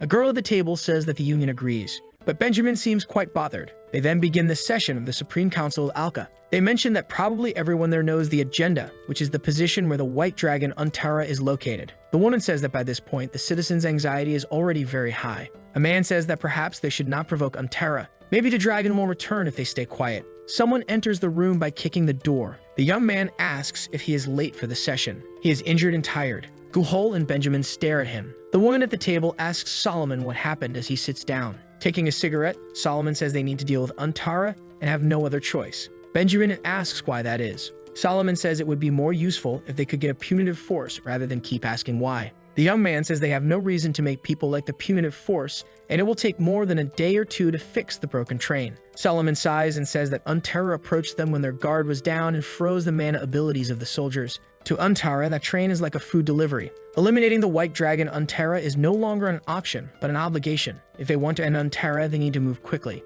Guhol seems pleased with that decision. Benjamin agrees and says to initiate the punitive force against Antara right at that moment. Everyone at the table falls silent for a few moments. Benjamin concludes by saying that this is good. Taeyang hears Beelram's voice calling him. The young man suddenly wakes up, but who is there with him is not his sister, but Ran. She asks if the boy has woken up. Taeyang questions what happened and where Antara is. Ran explains that it has left, but something else happened. Before them stands Crusoe and a series of soldiers. Crusoe says that players Ran and Taeyang are being summoned. They are taken to the Supreme Council of the train. The table is empty this time. The spectators observe that Taeyang is the first person to manage to enter that council, and the simple act of looking Benjamin in the face should be an achievement. A noise catches his attention. The beastman enters the place guided by Solomon, saying that although he accepted that, he does not accept being used as a research object. Taeyang is impressed to see that it is a beastly human. The beastman stops in front of our hero, and they stare at each other. The creature says that it is he, Taeyang, who carries the scent of his relative's blood. The MC is confused, and some spectator donates 1,000 won, sending the message that probably that tiger is related to the others that Taeyang eliminated in the other level. Then the young man remembers the creatures he annihilated. The beastman asks Taeyang if he has crossed paths with his relatives. Then the creature says that our hero is lucky because those were wretched, and he prefers death to being someone who admires ending someone else's life. Ran asks if he thinks he is different from those men. He replies that the girl has terrible manners, then says he could annihilate her very easily and asks if she wants to try. Indignant, Ran prepares for a fight, but Taeyang steps in front of the girl to make her stop. He then tells her not to waste her resources unnecessarily, especially since that is not an easy opponent. Guhol approaches and asks if everyone is present. Smiling, he says it is time to start the meeting. After a brief conversation, Taeyang asks if what they are proposing is for them to help in the hunt for the white dragon Antara. Meanwhile, the Beastman and Rand stare at each other with deadly intent. Guhol says that is correct, and all people with extraordinary power must help, including him, and the man hopes that those present will help as well. That is an essential mission that will ensure the survival of the train. Moreover, it is a mission given by the commander, which will make Taeyang a glorious hero. The MC asks what happens if he decides to refuse. Guhul says that if they succeed after the operation is over, he can send Taeyang to the machinery room, as that is his goal. The MC reflects that this is something he could do even at that moment. Then Taeyang says that the man needs to give him something more tempting because he is not feeling very motivated by that kind of reward. Guhul is bothered by his audacity. Then he starts to draw his sword and says that he understands why Taeyang might not be satisfied with that kind of reward. Crusoe looks worried and Guhul raises his Type B light sword. The woman present asks if Guhul is saying he will pass on his light sword. That light sword was created with a combination of various magics and a lot of technology at a time when the world was still intact. Taeyang reflects that this is the sword capable of cutting even the fire of a dragon. If that is the case, then he will probably be able to face Untara. Solomon asks if Guhul is sure he wants to give his sword, and the Guardian says that hunting Untara is directed toward human existence, so he will not regret it. The young man asks Guhul to give him the sword in advance. Since he is giving the sword as a reward for whoever takes down the dragon, it won't make much difference if he advances the reward. Guhul can hardly believe that Taeyang has such audacity. Then he starts to laugh in front of the boy. The MC is confused, and then Guhul throws his sword to him. Guhul says that now that Taeyang has the sword, he expects the boy to win that hunt. He is more motivated than ever. Then Guhul says that this is not a sword that any amateur can hold in any way. But since it is not just anyone but Taeyang, he cannot predict. The boy remains silent, observing Guhul. Hyan says that this sword can cut anything, but it consumes a lot of mana to use, and it is difficult even for Guhul to wield it for more than a minute. It's a super rare item, but it seems useless to players. Taeyang observes the sword for a moment. He asks the beastman if he doesn't need a weapon, and the creature replies that they do not need metal objects to fight. The boy asks Solomon when they will start. Suddenly, they hear a loud noise from outside. Solomon says that Taeyang is not a good novice. Crusoe tells Solomon that Untara is approaching and asks if they should initiate the escape movement, but the young man says no.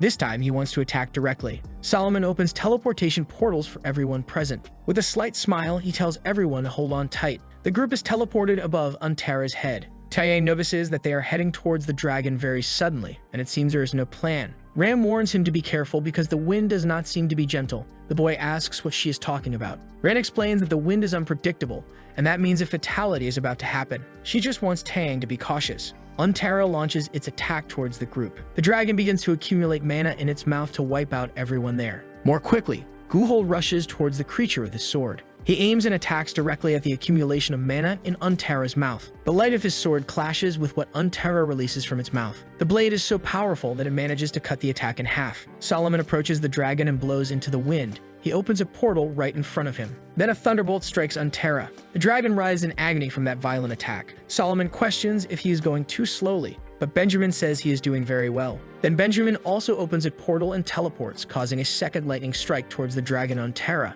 The creature writhes wounded. Several other smaller dragons begin to approach to attack, but Crusoe is equipped to stop them while the others deal with Untara. The beastman complains that Taeyang is not with them to face the smaller dragons, but Crusoe tells them to stop fighting because they need to focus on the mission. The dragon Untara is becoming increasingly aggressive and furious. Several smaller dragons fly towards Taeyang, Crusoe, and the others. Apparently, the leader of the smaller dragons is there heading towards them. The boy gets excited because defeating the dragon leader could earn him a great achievement. But the human beast gets stressed and says he will take the lead. Taeyang and he glare at each other angrily. Untara roars in front of Solomon, Benjamin, and Guhul. Solomon uses his magical breath to attack the dragon once again, but something catches him by surprise. Benjamin shouts for the boy to dodge it, but Untara defends himself by hitting him. Solomon flies away and notices that the dragon is much faster. Their mana is depleting quickly, and soon they will be at a disadvantage. Solomon returns to attack the creature. Guhul flies above the furious dragon, preparing to strike again with his light sword. The powerful attack hits the dragon's chest,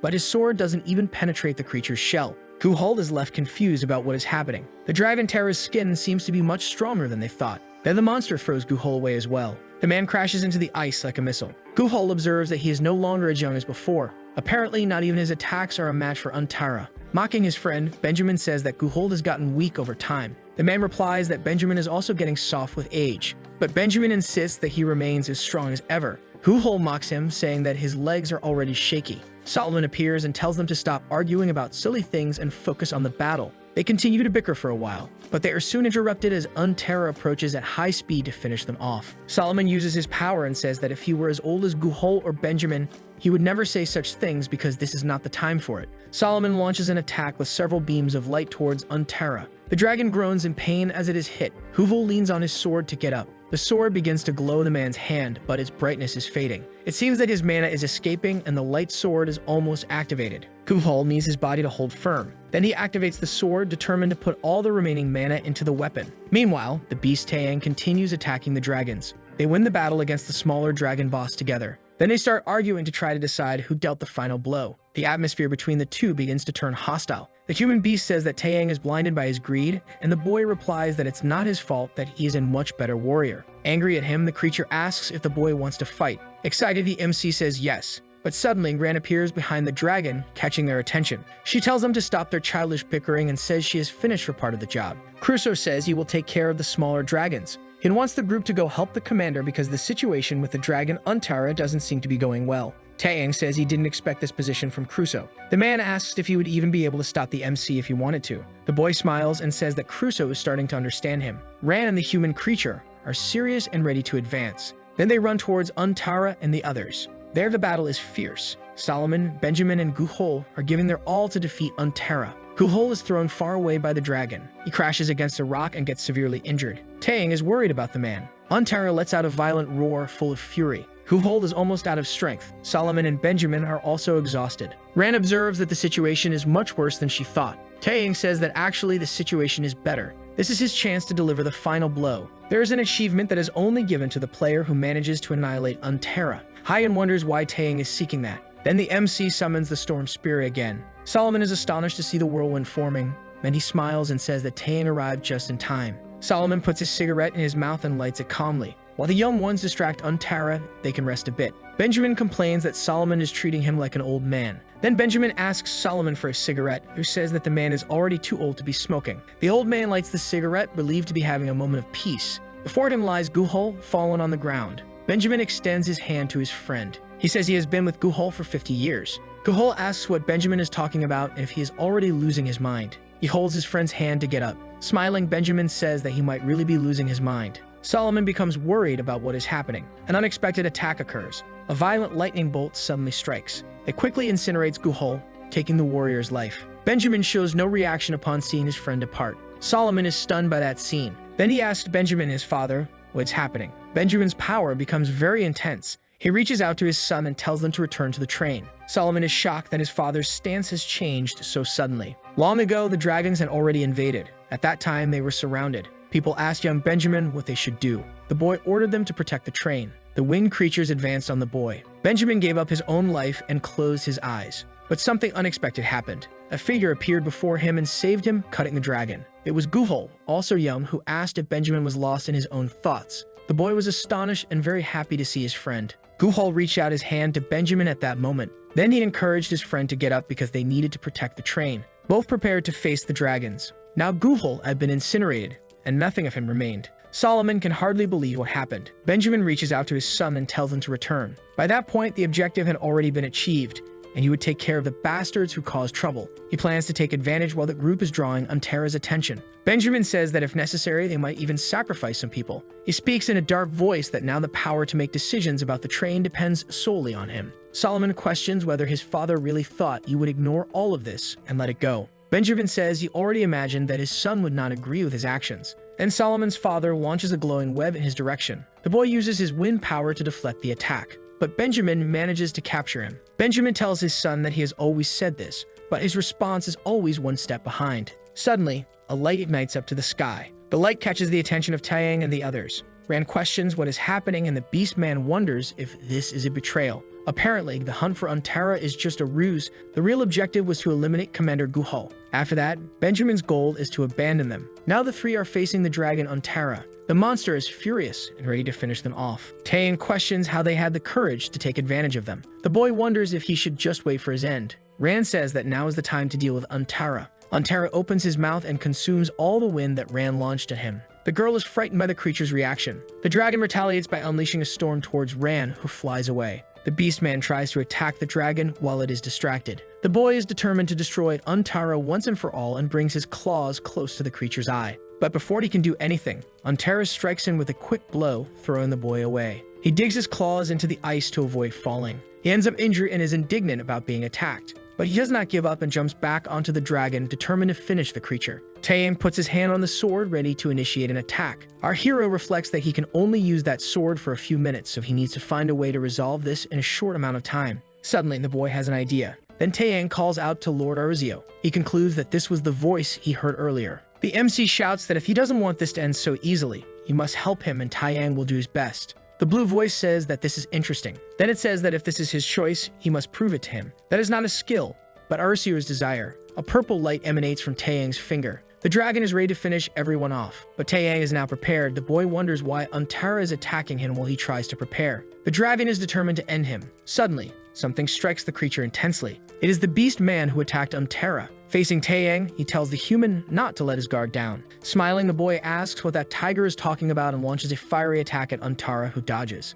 Then he faces Taeyang. He strikes the beastman, throwing him far away right in front of him. The boy is astonished. Then he is struck by Antara with a precise blow. Immediately, Hyen and Ran become frightened and worried about Taeyang. The boy left a trail where he was thrown. But he is intact, and in his hand is the sword. The transformation is complete, and Taeyang is holding both swords, Type B and Type A. Rand notes that this was the weapon Guhol used. Taeyang says that now that he has all the necessary items, the fight can begin. Come. Lord Arizil of the Storm and Wind follows the boy after granting him his power. The boy now has all the mana needed to face Antara. Taeyang thanks the Lord for helping him. He then uses his wind power to create a huge whirlwind and launches himself into the air. Antara looks up and then ascends. The dragon takes flight towards the MC to try to attack him, but the boy rises at high speed. Taeyang looks down and sees Antara approaching. He observes that he still cannot handle all the strength as he does. If he makes a wrong move, the people around could get hurt. Even so, there are still a few options left. Taeyang opens up in the air and shouts for Antara to come closer so he can destroy the dragon. The dragon flies furiously towards the boy.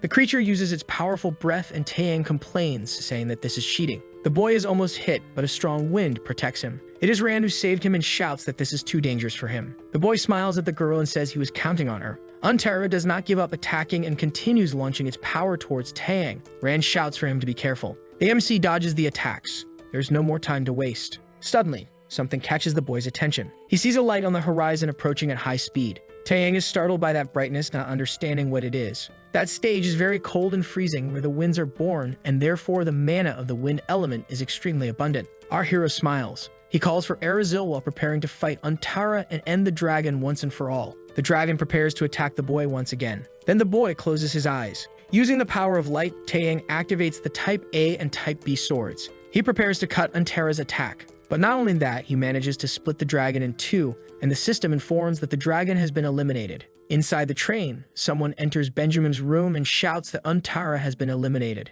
The engineer can hardly believe it. Before them are wounded soldiers. Sullivan is tied up and detained. Benjamin says he is very tired of all this while touching his bloody face. Taeyang lands on the ground after defeating the dragon. In the chat, people are very excited, celebrating and praising Taeyang. The light from the swords begins to weaken a little. The boy realizes that this time he probably overdid it. His legs start to tremble, and he loses his balance. But before he falls, Rain catches him. Smiling, she asks if the boy really depends on her. Taeyang says he can't talk at that moment because that sword consumed more of his mana than he expected. The beastman starts complaining that even though they won, they were betrayed. This means they were used. Something catches Rand's attention. It's Taeyang looking for something in the fallen dragon. The girl asks what he is doing. The boy tears open the dragon's carcass and says he is just looking for items. These are items that can only be obtained here, so if they don't take advantage of it, they will be wasting opportunity. Many products can be obtained from a dragon's body. The good part is used to make weapons, the blood is used to make magic, but Taeyang is looking for something more precious. The boy is after the pure magic of the dragon. The viscera contains a miraculous elixir that, if consumed, guarantees an immense amount of mana and the dragon's heart. Rand says that is very disgusting and questions why the MC is holding that heart.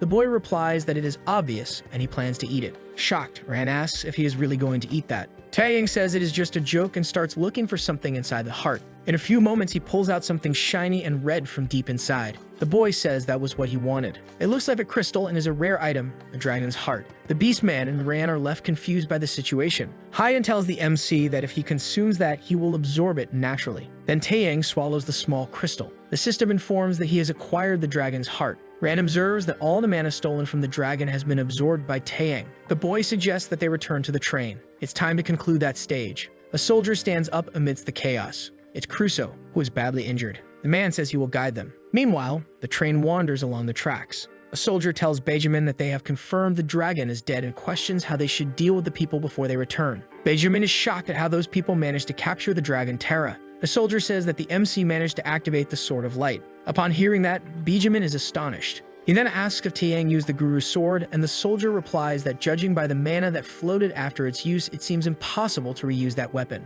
Then the soldier says they should wait outside the train and take out the three when they arrive, as well as steal their items. Someone rushes into the room shouting that 3 people are approaching. He says they are moving very fast and that they will arrive in 3 minutes. Benjamin reflects on what they should do. His hand is stained with blood at that moment. He mentions that it has been a while since he put his body into a fight, so this is a bit much for him. A soldier tells Benjamin that they will handle those people and the engineer should hide, but Benjamin says he won't let that happen. The man is determined to go out and face them. He then asks other soldiers if he has cigarettes, and the young man replies that he does. Benjamin lights the cigarette and smokes patiently. He questions why he should take care of his body if he probably won't live much longer. At that point, Benjamin has nothing left to lose. He finishes smoking the cigarette and they head towards the train. In a few moments, Taeyang, the beastman, and Ran arrive. The boy says that this moment must have been a shock for them. Ran and the tiger attack simultaneously with powerful blows. They hit the train squarely, causing an explosion. A red attack nearly hits the tiger, cutting his face and leaving him startled. It's the guards who are armed with firearms trying to attack them.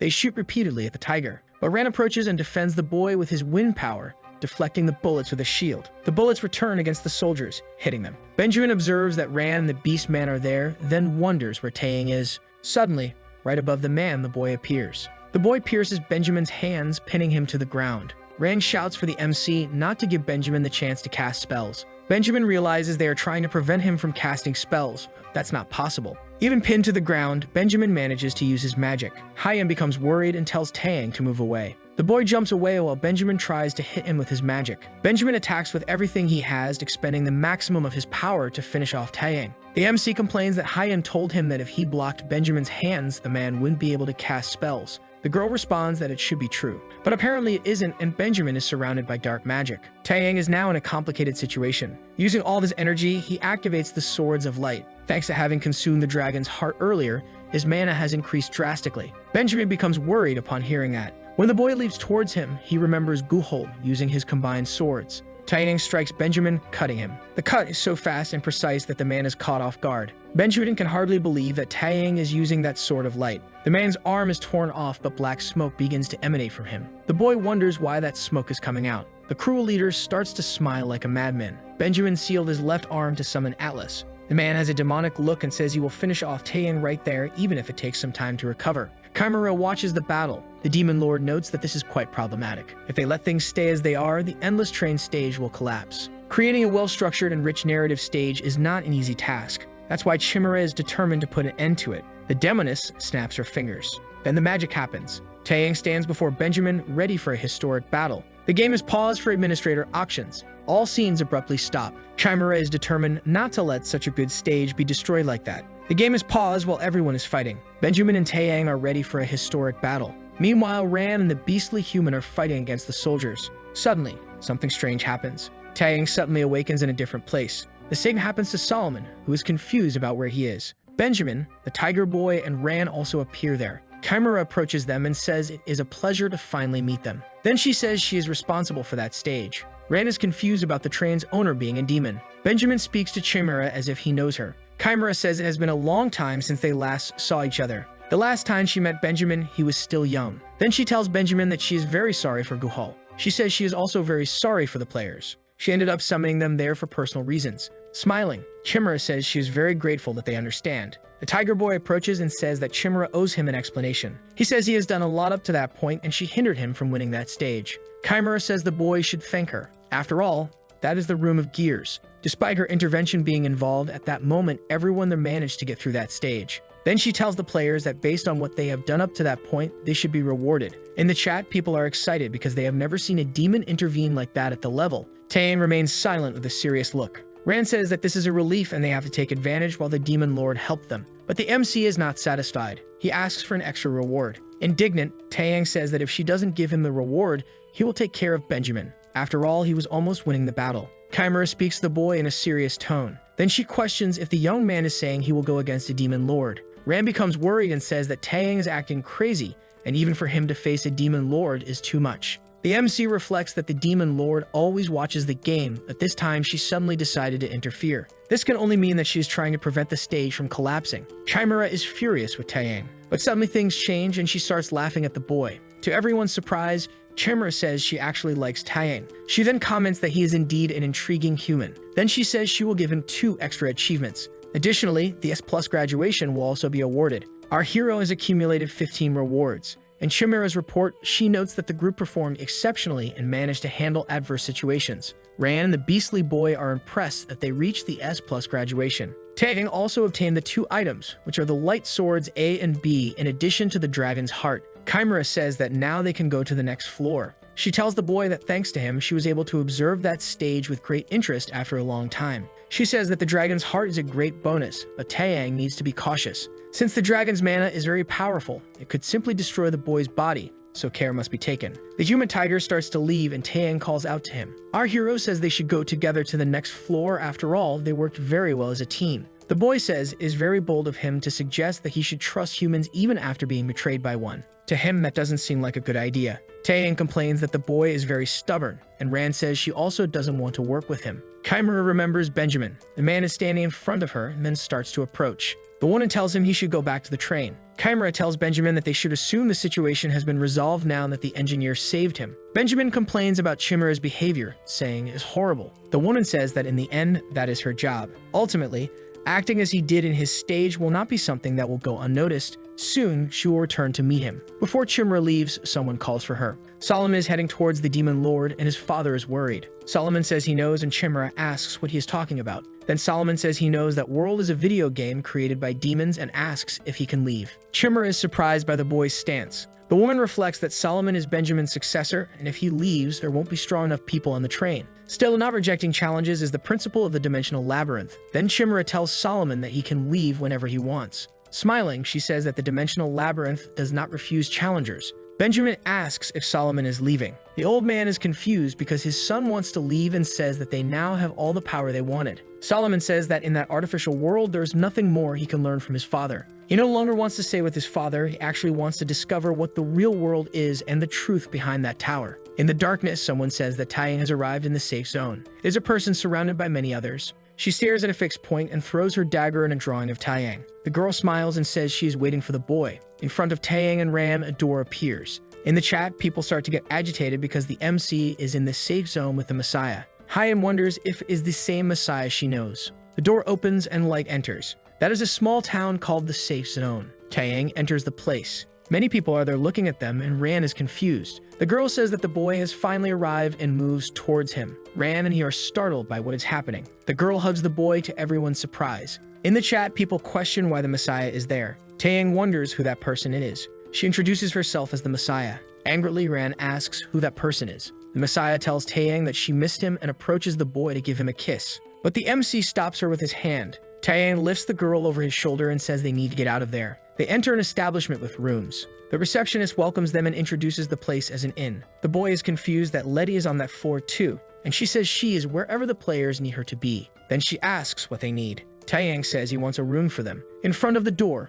Taeyang realizes that Ran has followed them and asks what is happening. The boy apologizes and says she needs to wait outside. Ran is very confused by that. Then the player and the Messiah enter the room. Ran outside wonders why she couldn't enter and what is happening between those two. Taeyang didn't seem well or acting sensibly. The Messiah says that the MC invited her to his room sooner than expected. Yeon says she ended the chat for a moment and Taeyang can talk to the Messiah freely. The boy asks if the Messiah is like him. He questions if she is a player who entered the game long before him. Sitting down, the Messiah agrees. Then she says that among the players, Taeyang is the only one who doesn't know her. He asks if the people with the Messiah are also players, and the girl says that half of them are. She says they are her followers, and as she ascends the tower, their number increases. Taeyang is shocked by how there are still people entering the game after what happened. The Messiah asks what the MC thinks about joining her. Taeyang questions why he should trust the Messiah, and she replies that she is a user. Who could he trust if he doesn't even trust other players? Hyam reflects that the Messiah leads a large group of users and has come a long way. She is probably a high-ranking player. The MC says he has heard of several cases where players betray each other. The Messiah smiles and says that then she has a proposal. The girl quickly approaches Taeyang. Then the Messiah asks what our hero thinks about interacting only with her, leaving the followers aside. Initially, Hyam was Taeyang's partner. Now the Messiah wants to get closer. The The boy asks if she would abandon all her colleagues to go with him. She says they should observe the MC from a national perspective. What matters is not the treatment of those people, but rather ending that game. They have a crucial mission to rescue 300 million people trapped in the game. The girl is excited to do this alongside Taeyang. She comments that she knows he has the same determination as her to end that game. The girl gets very close to him. Then the Messiah leaves the room. When the door slams behind her, all her followers approach wanting to know what happened. One of the people asks if they are going to form a team to go to the next stage and mentions that she heard Taeyang has accumulated over 70 awards. Inside the room, the guy tells Messia that he only wants to save one person. Messia smiles and then says that Taeyang doesn't want to join them at the moment. Her group says that they trust and will follow Messia. The player smiles and says that this doesn't mean they will back down. Hyun calls Taeyang and says that Messia's intentions may not be great, but they need to consider her level of power. Messia's deep knowledge of the game seems to be something very useful for them. Moreover, she thinks that the simple fact that other people are in the game can be a relief for the MC to understand that he is not alone. The guy says that he and Messia have very different goals. He's afraid that she will hinder him from saving Byorin for her own objectives. Taeyang says he is even considering turning off the live stream to avoid this kind of problem. The next day, Taeyang and Ran leave their quarters. As soon as they exit the inn, they come face to face with Messia. The girl greets them with a smile on her face. Hyun says it is exactly as she imagined. The guy walks straight past Messia. He then says that if she plans to follow them, he will not take responsibility for anything. Once they enter the next stage, Taeyang will not help anyone. Messia says that this sounds a bit disappointing, but they do not need his help. The guy looks at Messia, and then they move on to the next stage. That is a completely reddish and frightening place where they appear. Taeyang wonders if that is a city. Suddenly, something starts falling from the sky. They are wanted posters announcing who needs to be found. The hunt is beginning, and at that moment, they have 20 million criminals. Hyun says that this is the stage of generosity. From the top of a building, a woman observes. An employee serves her wine and she tells them to be ready. It seems that some annoying guests have just arrived. Everyone who arrived at this new stage looks around frightened. Messia says she will go first and asks if Taeyang noticed that they are in a race. So the leaders should serve themselves first. She winks at Taeyang. Then she leaves with her companions. Taeyang questions what it means to serve themselves first. Hyun says that the objective in this stage is to find and annihilate most of the wanted criminals. By capturing them around the city, you can earn points equivalent to the crime committed, and the goal is 20 million points. After collecting all the points, you must return to complete the stage. The boy notices that one of the wanted criminals is worth 10 million points. Taeyang observes that she is the most valuable, and Hyun says that she is indeed the best option for that stage. The MC is confused, and the girl says that she is involved with the mafia. That city is under the control of the vampire mafia. Our hero understands that this is why there is no sign of sunlight there. Then he asks Hyun where they need to go to end this as quickly as possible. The girl says that first they need appropriate clothing for where they are going. Ran is indignant that Taeyang is talking to the ghosts and not telling her what is happening. Then he explains everything. One of the people is being attacked by the criminals and screams for help. One of the criminals asks her what her blood type is while holding a knife. Someone calls those delinquents vampires. It is Taeyang who says that they have cool clothes. Elsewhere, a party is happening inside a nightclub. It is the Club of Angels. Taeyang and Ran enter the club wearing the clothes of the vampire criminals they faced earlier. Ran says that the outfit is strange, and since it is the first time she's wearing something like that, she feels uncomfortable. The guy says that the vampire club doesn't seem any different from reality. In fact, it is as if it is their own world. Hyun asks if Taeyang is seeing anyone. In the corner, there is a man sitting on a sofa with girls drinking a red juice. The red juice is of the AB positive type. Hyun explains that Hormone V is manufactured and distributed by the Gang of Angels. Taeyang comments that the vampires seem to be awakening agents. Hormone V is a dispersal agent. It can instantly turn a human into a vampire, guaranteeing sensations that ordinary humans cannot feel. It is the most famous reward possible to obtain in the wanted stage. If you take it, half of your body will transform into a vampire and your abilities will improve. The boy gets excited and says they need to get that hormone. Hyun says there is a way to solve all the problems, both the V hormone and the kindness. However, to do this, they need to enter the darkest part of the club, and for that, a special item is required. At the party, people are having a great time and you can see this through the cameras. In a separate room, a girl drinks a glass of red juice while humming. She seems happy and excited. Then she notices some strange movement. The woman sneezes and says she has a bad feeling about this. Her name is Angel, and she's an NPC. Angel calls her maid Harari to hand her something. But before she can realize it, a knife is at her neck, and someone behind her says that the night is going very well. It is Messia, who managed to get there before anyone else. Her name is like that of the Savior, and Angel asks how Messia managed to get past the guards and enter there. Messia laughs and asks if she is talking about those guys in the hallway. She managed to take them all down along with her team quite easily. Then Messia starts talking to Angel and asks if the woman doesn't want to give her what she has that is most valuable. Angel says that Messia is there for the head of the princess of that city. She is the most powerful vampire belonging to the vampire blood nobility. But Messia says she is not interested in that. She says she only wants an invitation to enter that night. Angel is frightened that Messia knows about the night. Messia leans close to Angel's ear and says she will tell her a story. She wonders where the original container for the production of the V hormone is. Now that the person responsible for distribution is gone, the original container of the V hormone can save them from the parasite's control. Angel wonders if Messia knows about that. Messia says that if Angel invites her to the night, she can share information with the woman. The vampire is indignant. Then she asks if she even has the authority to decide. The system informs that an invitation from Angel has been sent to Messia. Angel is outraged that a foolish human like her managed to threaten her life. If she discovers where the original product of the ritual is, she could take revenge and do 10 times worse. At least she was not after the V hormone, which is an important item to present that night. The V hormone, at least its essence, is protected and sealed with an ancient vampire ritual, and without Angel's noble blood, it cannot be opened. Someone enters the room calling for Angel, and she asks what happened. The man says their safe has been robbed. Messia smiles upon realizing that it was probably Taeyang who did this.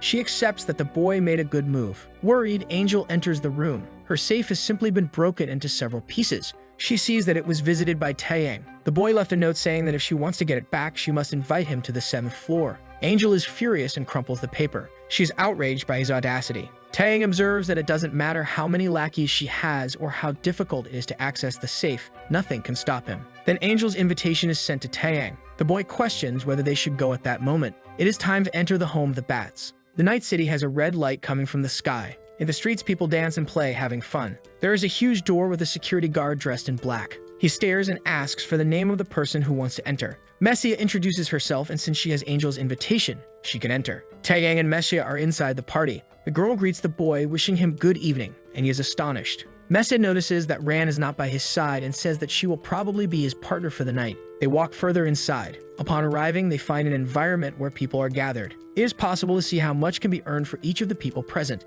Hyan says that everyone there are highly sought-after vampires and are worth a high score. A woman questions whether it is true that that thing will appear that night. A boy says there are rumors that Angel was robbed. Everyone there is gossiping about the V hormone and the robbery of Angel. Someone asks them to be quiet. Then he tells everyone to pay attention because the only search for the item is there. Taeyang observes that his action of stealing the secret V hormone is already spreading as a rumor, which could damage his reputation. Suddenly, something catches his and Mess's attention. A woman appears before everyone. Upon stopping over the light, it is possible to see that it is Angel. She says that it is a beautiful night for crime and greets everyone there. Looking down, she sees Taeyang. She mentions that there are many businessmen present and she doesn't want to waste time unnecessarily. So it is time to begin. Then the auction for the item starts. A curtain opens revealing several people trapped, with bags over their heads indicating their blood type. The people tremble in fear. In addition to them, there are various treasures and valuables. The vampires in the audience begin to get excited and agitated. Taeyang is outraged that they are selling people at this auction. Then Angel says she needs to do something first.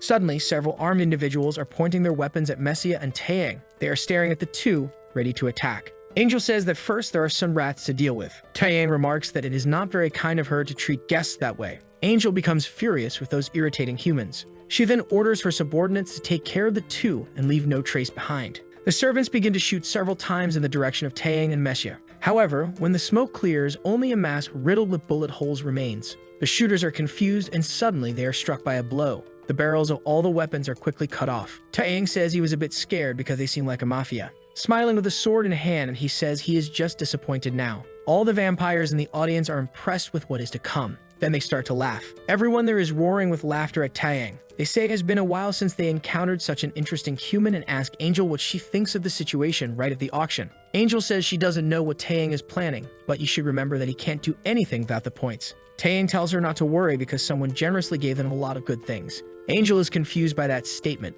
She doesn't know who the boy is talking about. If they manage to recover the V hormone before the auction ends, his life will come to an end. Angel says that was a small disturbance, and she hopes all the guests enjoyed the little performance before the auction began. Then she announces that she will start the auction for that night. The first item is a valuable piece inside a chest. It is a sword dated over 100 years. It belonged to someone who fought in battles against fallen angels. In the audience, people wonder if it is really that good. Angel announces that the price is 5 million points and someone raises their paddle. The auction officially begins and people start to raise the bid, reaching 9 million. Hyan is outraged that a single sword is being bought for the price of an entire building. Angel announces the final bid of 12 million and says the item has been sold to the night there. Those items go far beyond what a human worm can look at. Then she announces the next item. It is the skull of the 100th human she used, and its value is 1 million. The people in the audience are outraged and ask if the woman is joking. They also say that it is not worth a coin. Angel stands firm and says the bidding starts at 1 million coins. Someone raises their hand and offers the first bid. It is Taeyang who offers 1 million for the skull. Everyone in the audience stares at the boy, and Angel is startled. She asks if the boy is serious and says he doesn't even have money. Taeyang says he ended up collecting several valuable things earlier. In the audience, people are impressed, and Angel wonders how he managed to think of that plan and use the jewels she kept as collateral. They move on to the next item, which is a sculpture, and the starting bid is 200 million. The boy offers to buy it. Next, the Viscount's treasure is also sold to the MC, who offers 3 million. The portrait of the birth of the goddess is also being auctioned. Taeyang raises his hand and offers 5 million for it. Angel is starting to get very stressed with the boy, but once again, he managed to buy it. The MC is accumulating several treasures and items around him. He says this is very fun. Angel begins to say that the next item will likely stimulate the guests due to its aesthetics and beauty. It is the Bloodstone. She starts to explain what that stone is, and in the audience, people talk about the possibility of turning into a vampire with it, but is just an urban legend. Hyen observes that it is true that it is possible to become a vampire with the Bloodstone. On the other hand, there is one more item needed. The ritual for producing the original Hormone V is necessary, a book that has become a legend in that city, where there is a method to become a vampire without being bitten. If someone becomes a vampire after a bite, they cannot refuse the commands of the master vampire. Thus, they become subordinate to someone. Hormone V can guarantee immense pleasure and power. It promises the vampire the freedom of not having to obey anyone. Messi offers 2 million for the item. She asks Taeyang if she can take that item. The young man says he doesn't mind. In the audience, people are asking Angel to show it because everyone is waiting. The auction is getting out of control at that moment, and the woman says that this time it will have to end differently due to the circumstances. The MC gets angry and asks if she's going to end the auction that way, then demands that the woman bring what they want. Smiling, Taeyang says he is sure everyone there is also waiting for something. He then takes a vial from his pocket. In the audience, people are astonished because it is Hormone V. That amount could last an entire month. The vampires in the audience become very agitated and want to capture Taeyang. They all gather and start moving towards the young man. Our hero tells Rand to get into position. Outside, the girl is sitting in a circle with strange symbols. She has her eyes closed in a meditative state. A magic begins to happen where she is. Rand then blows out a candle that is in front of her. The girl stands up and says it has been a long time. It has been a long time since she put on a show of that size. So the video ends here. If you don't want to miss the next part, activate the notification bell, and see you next time on Tob's channel.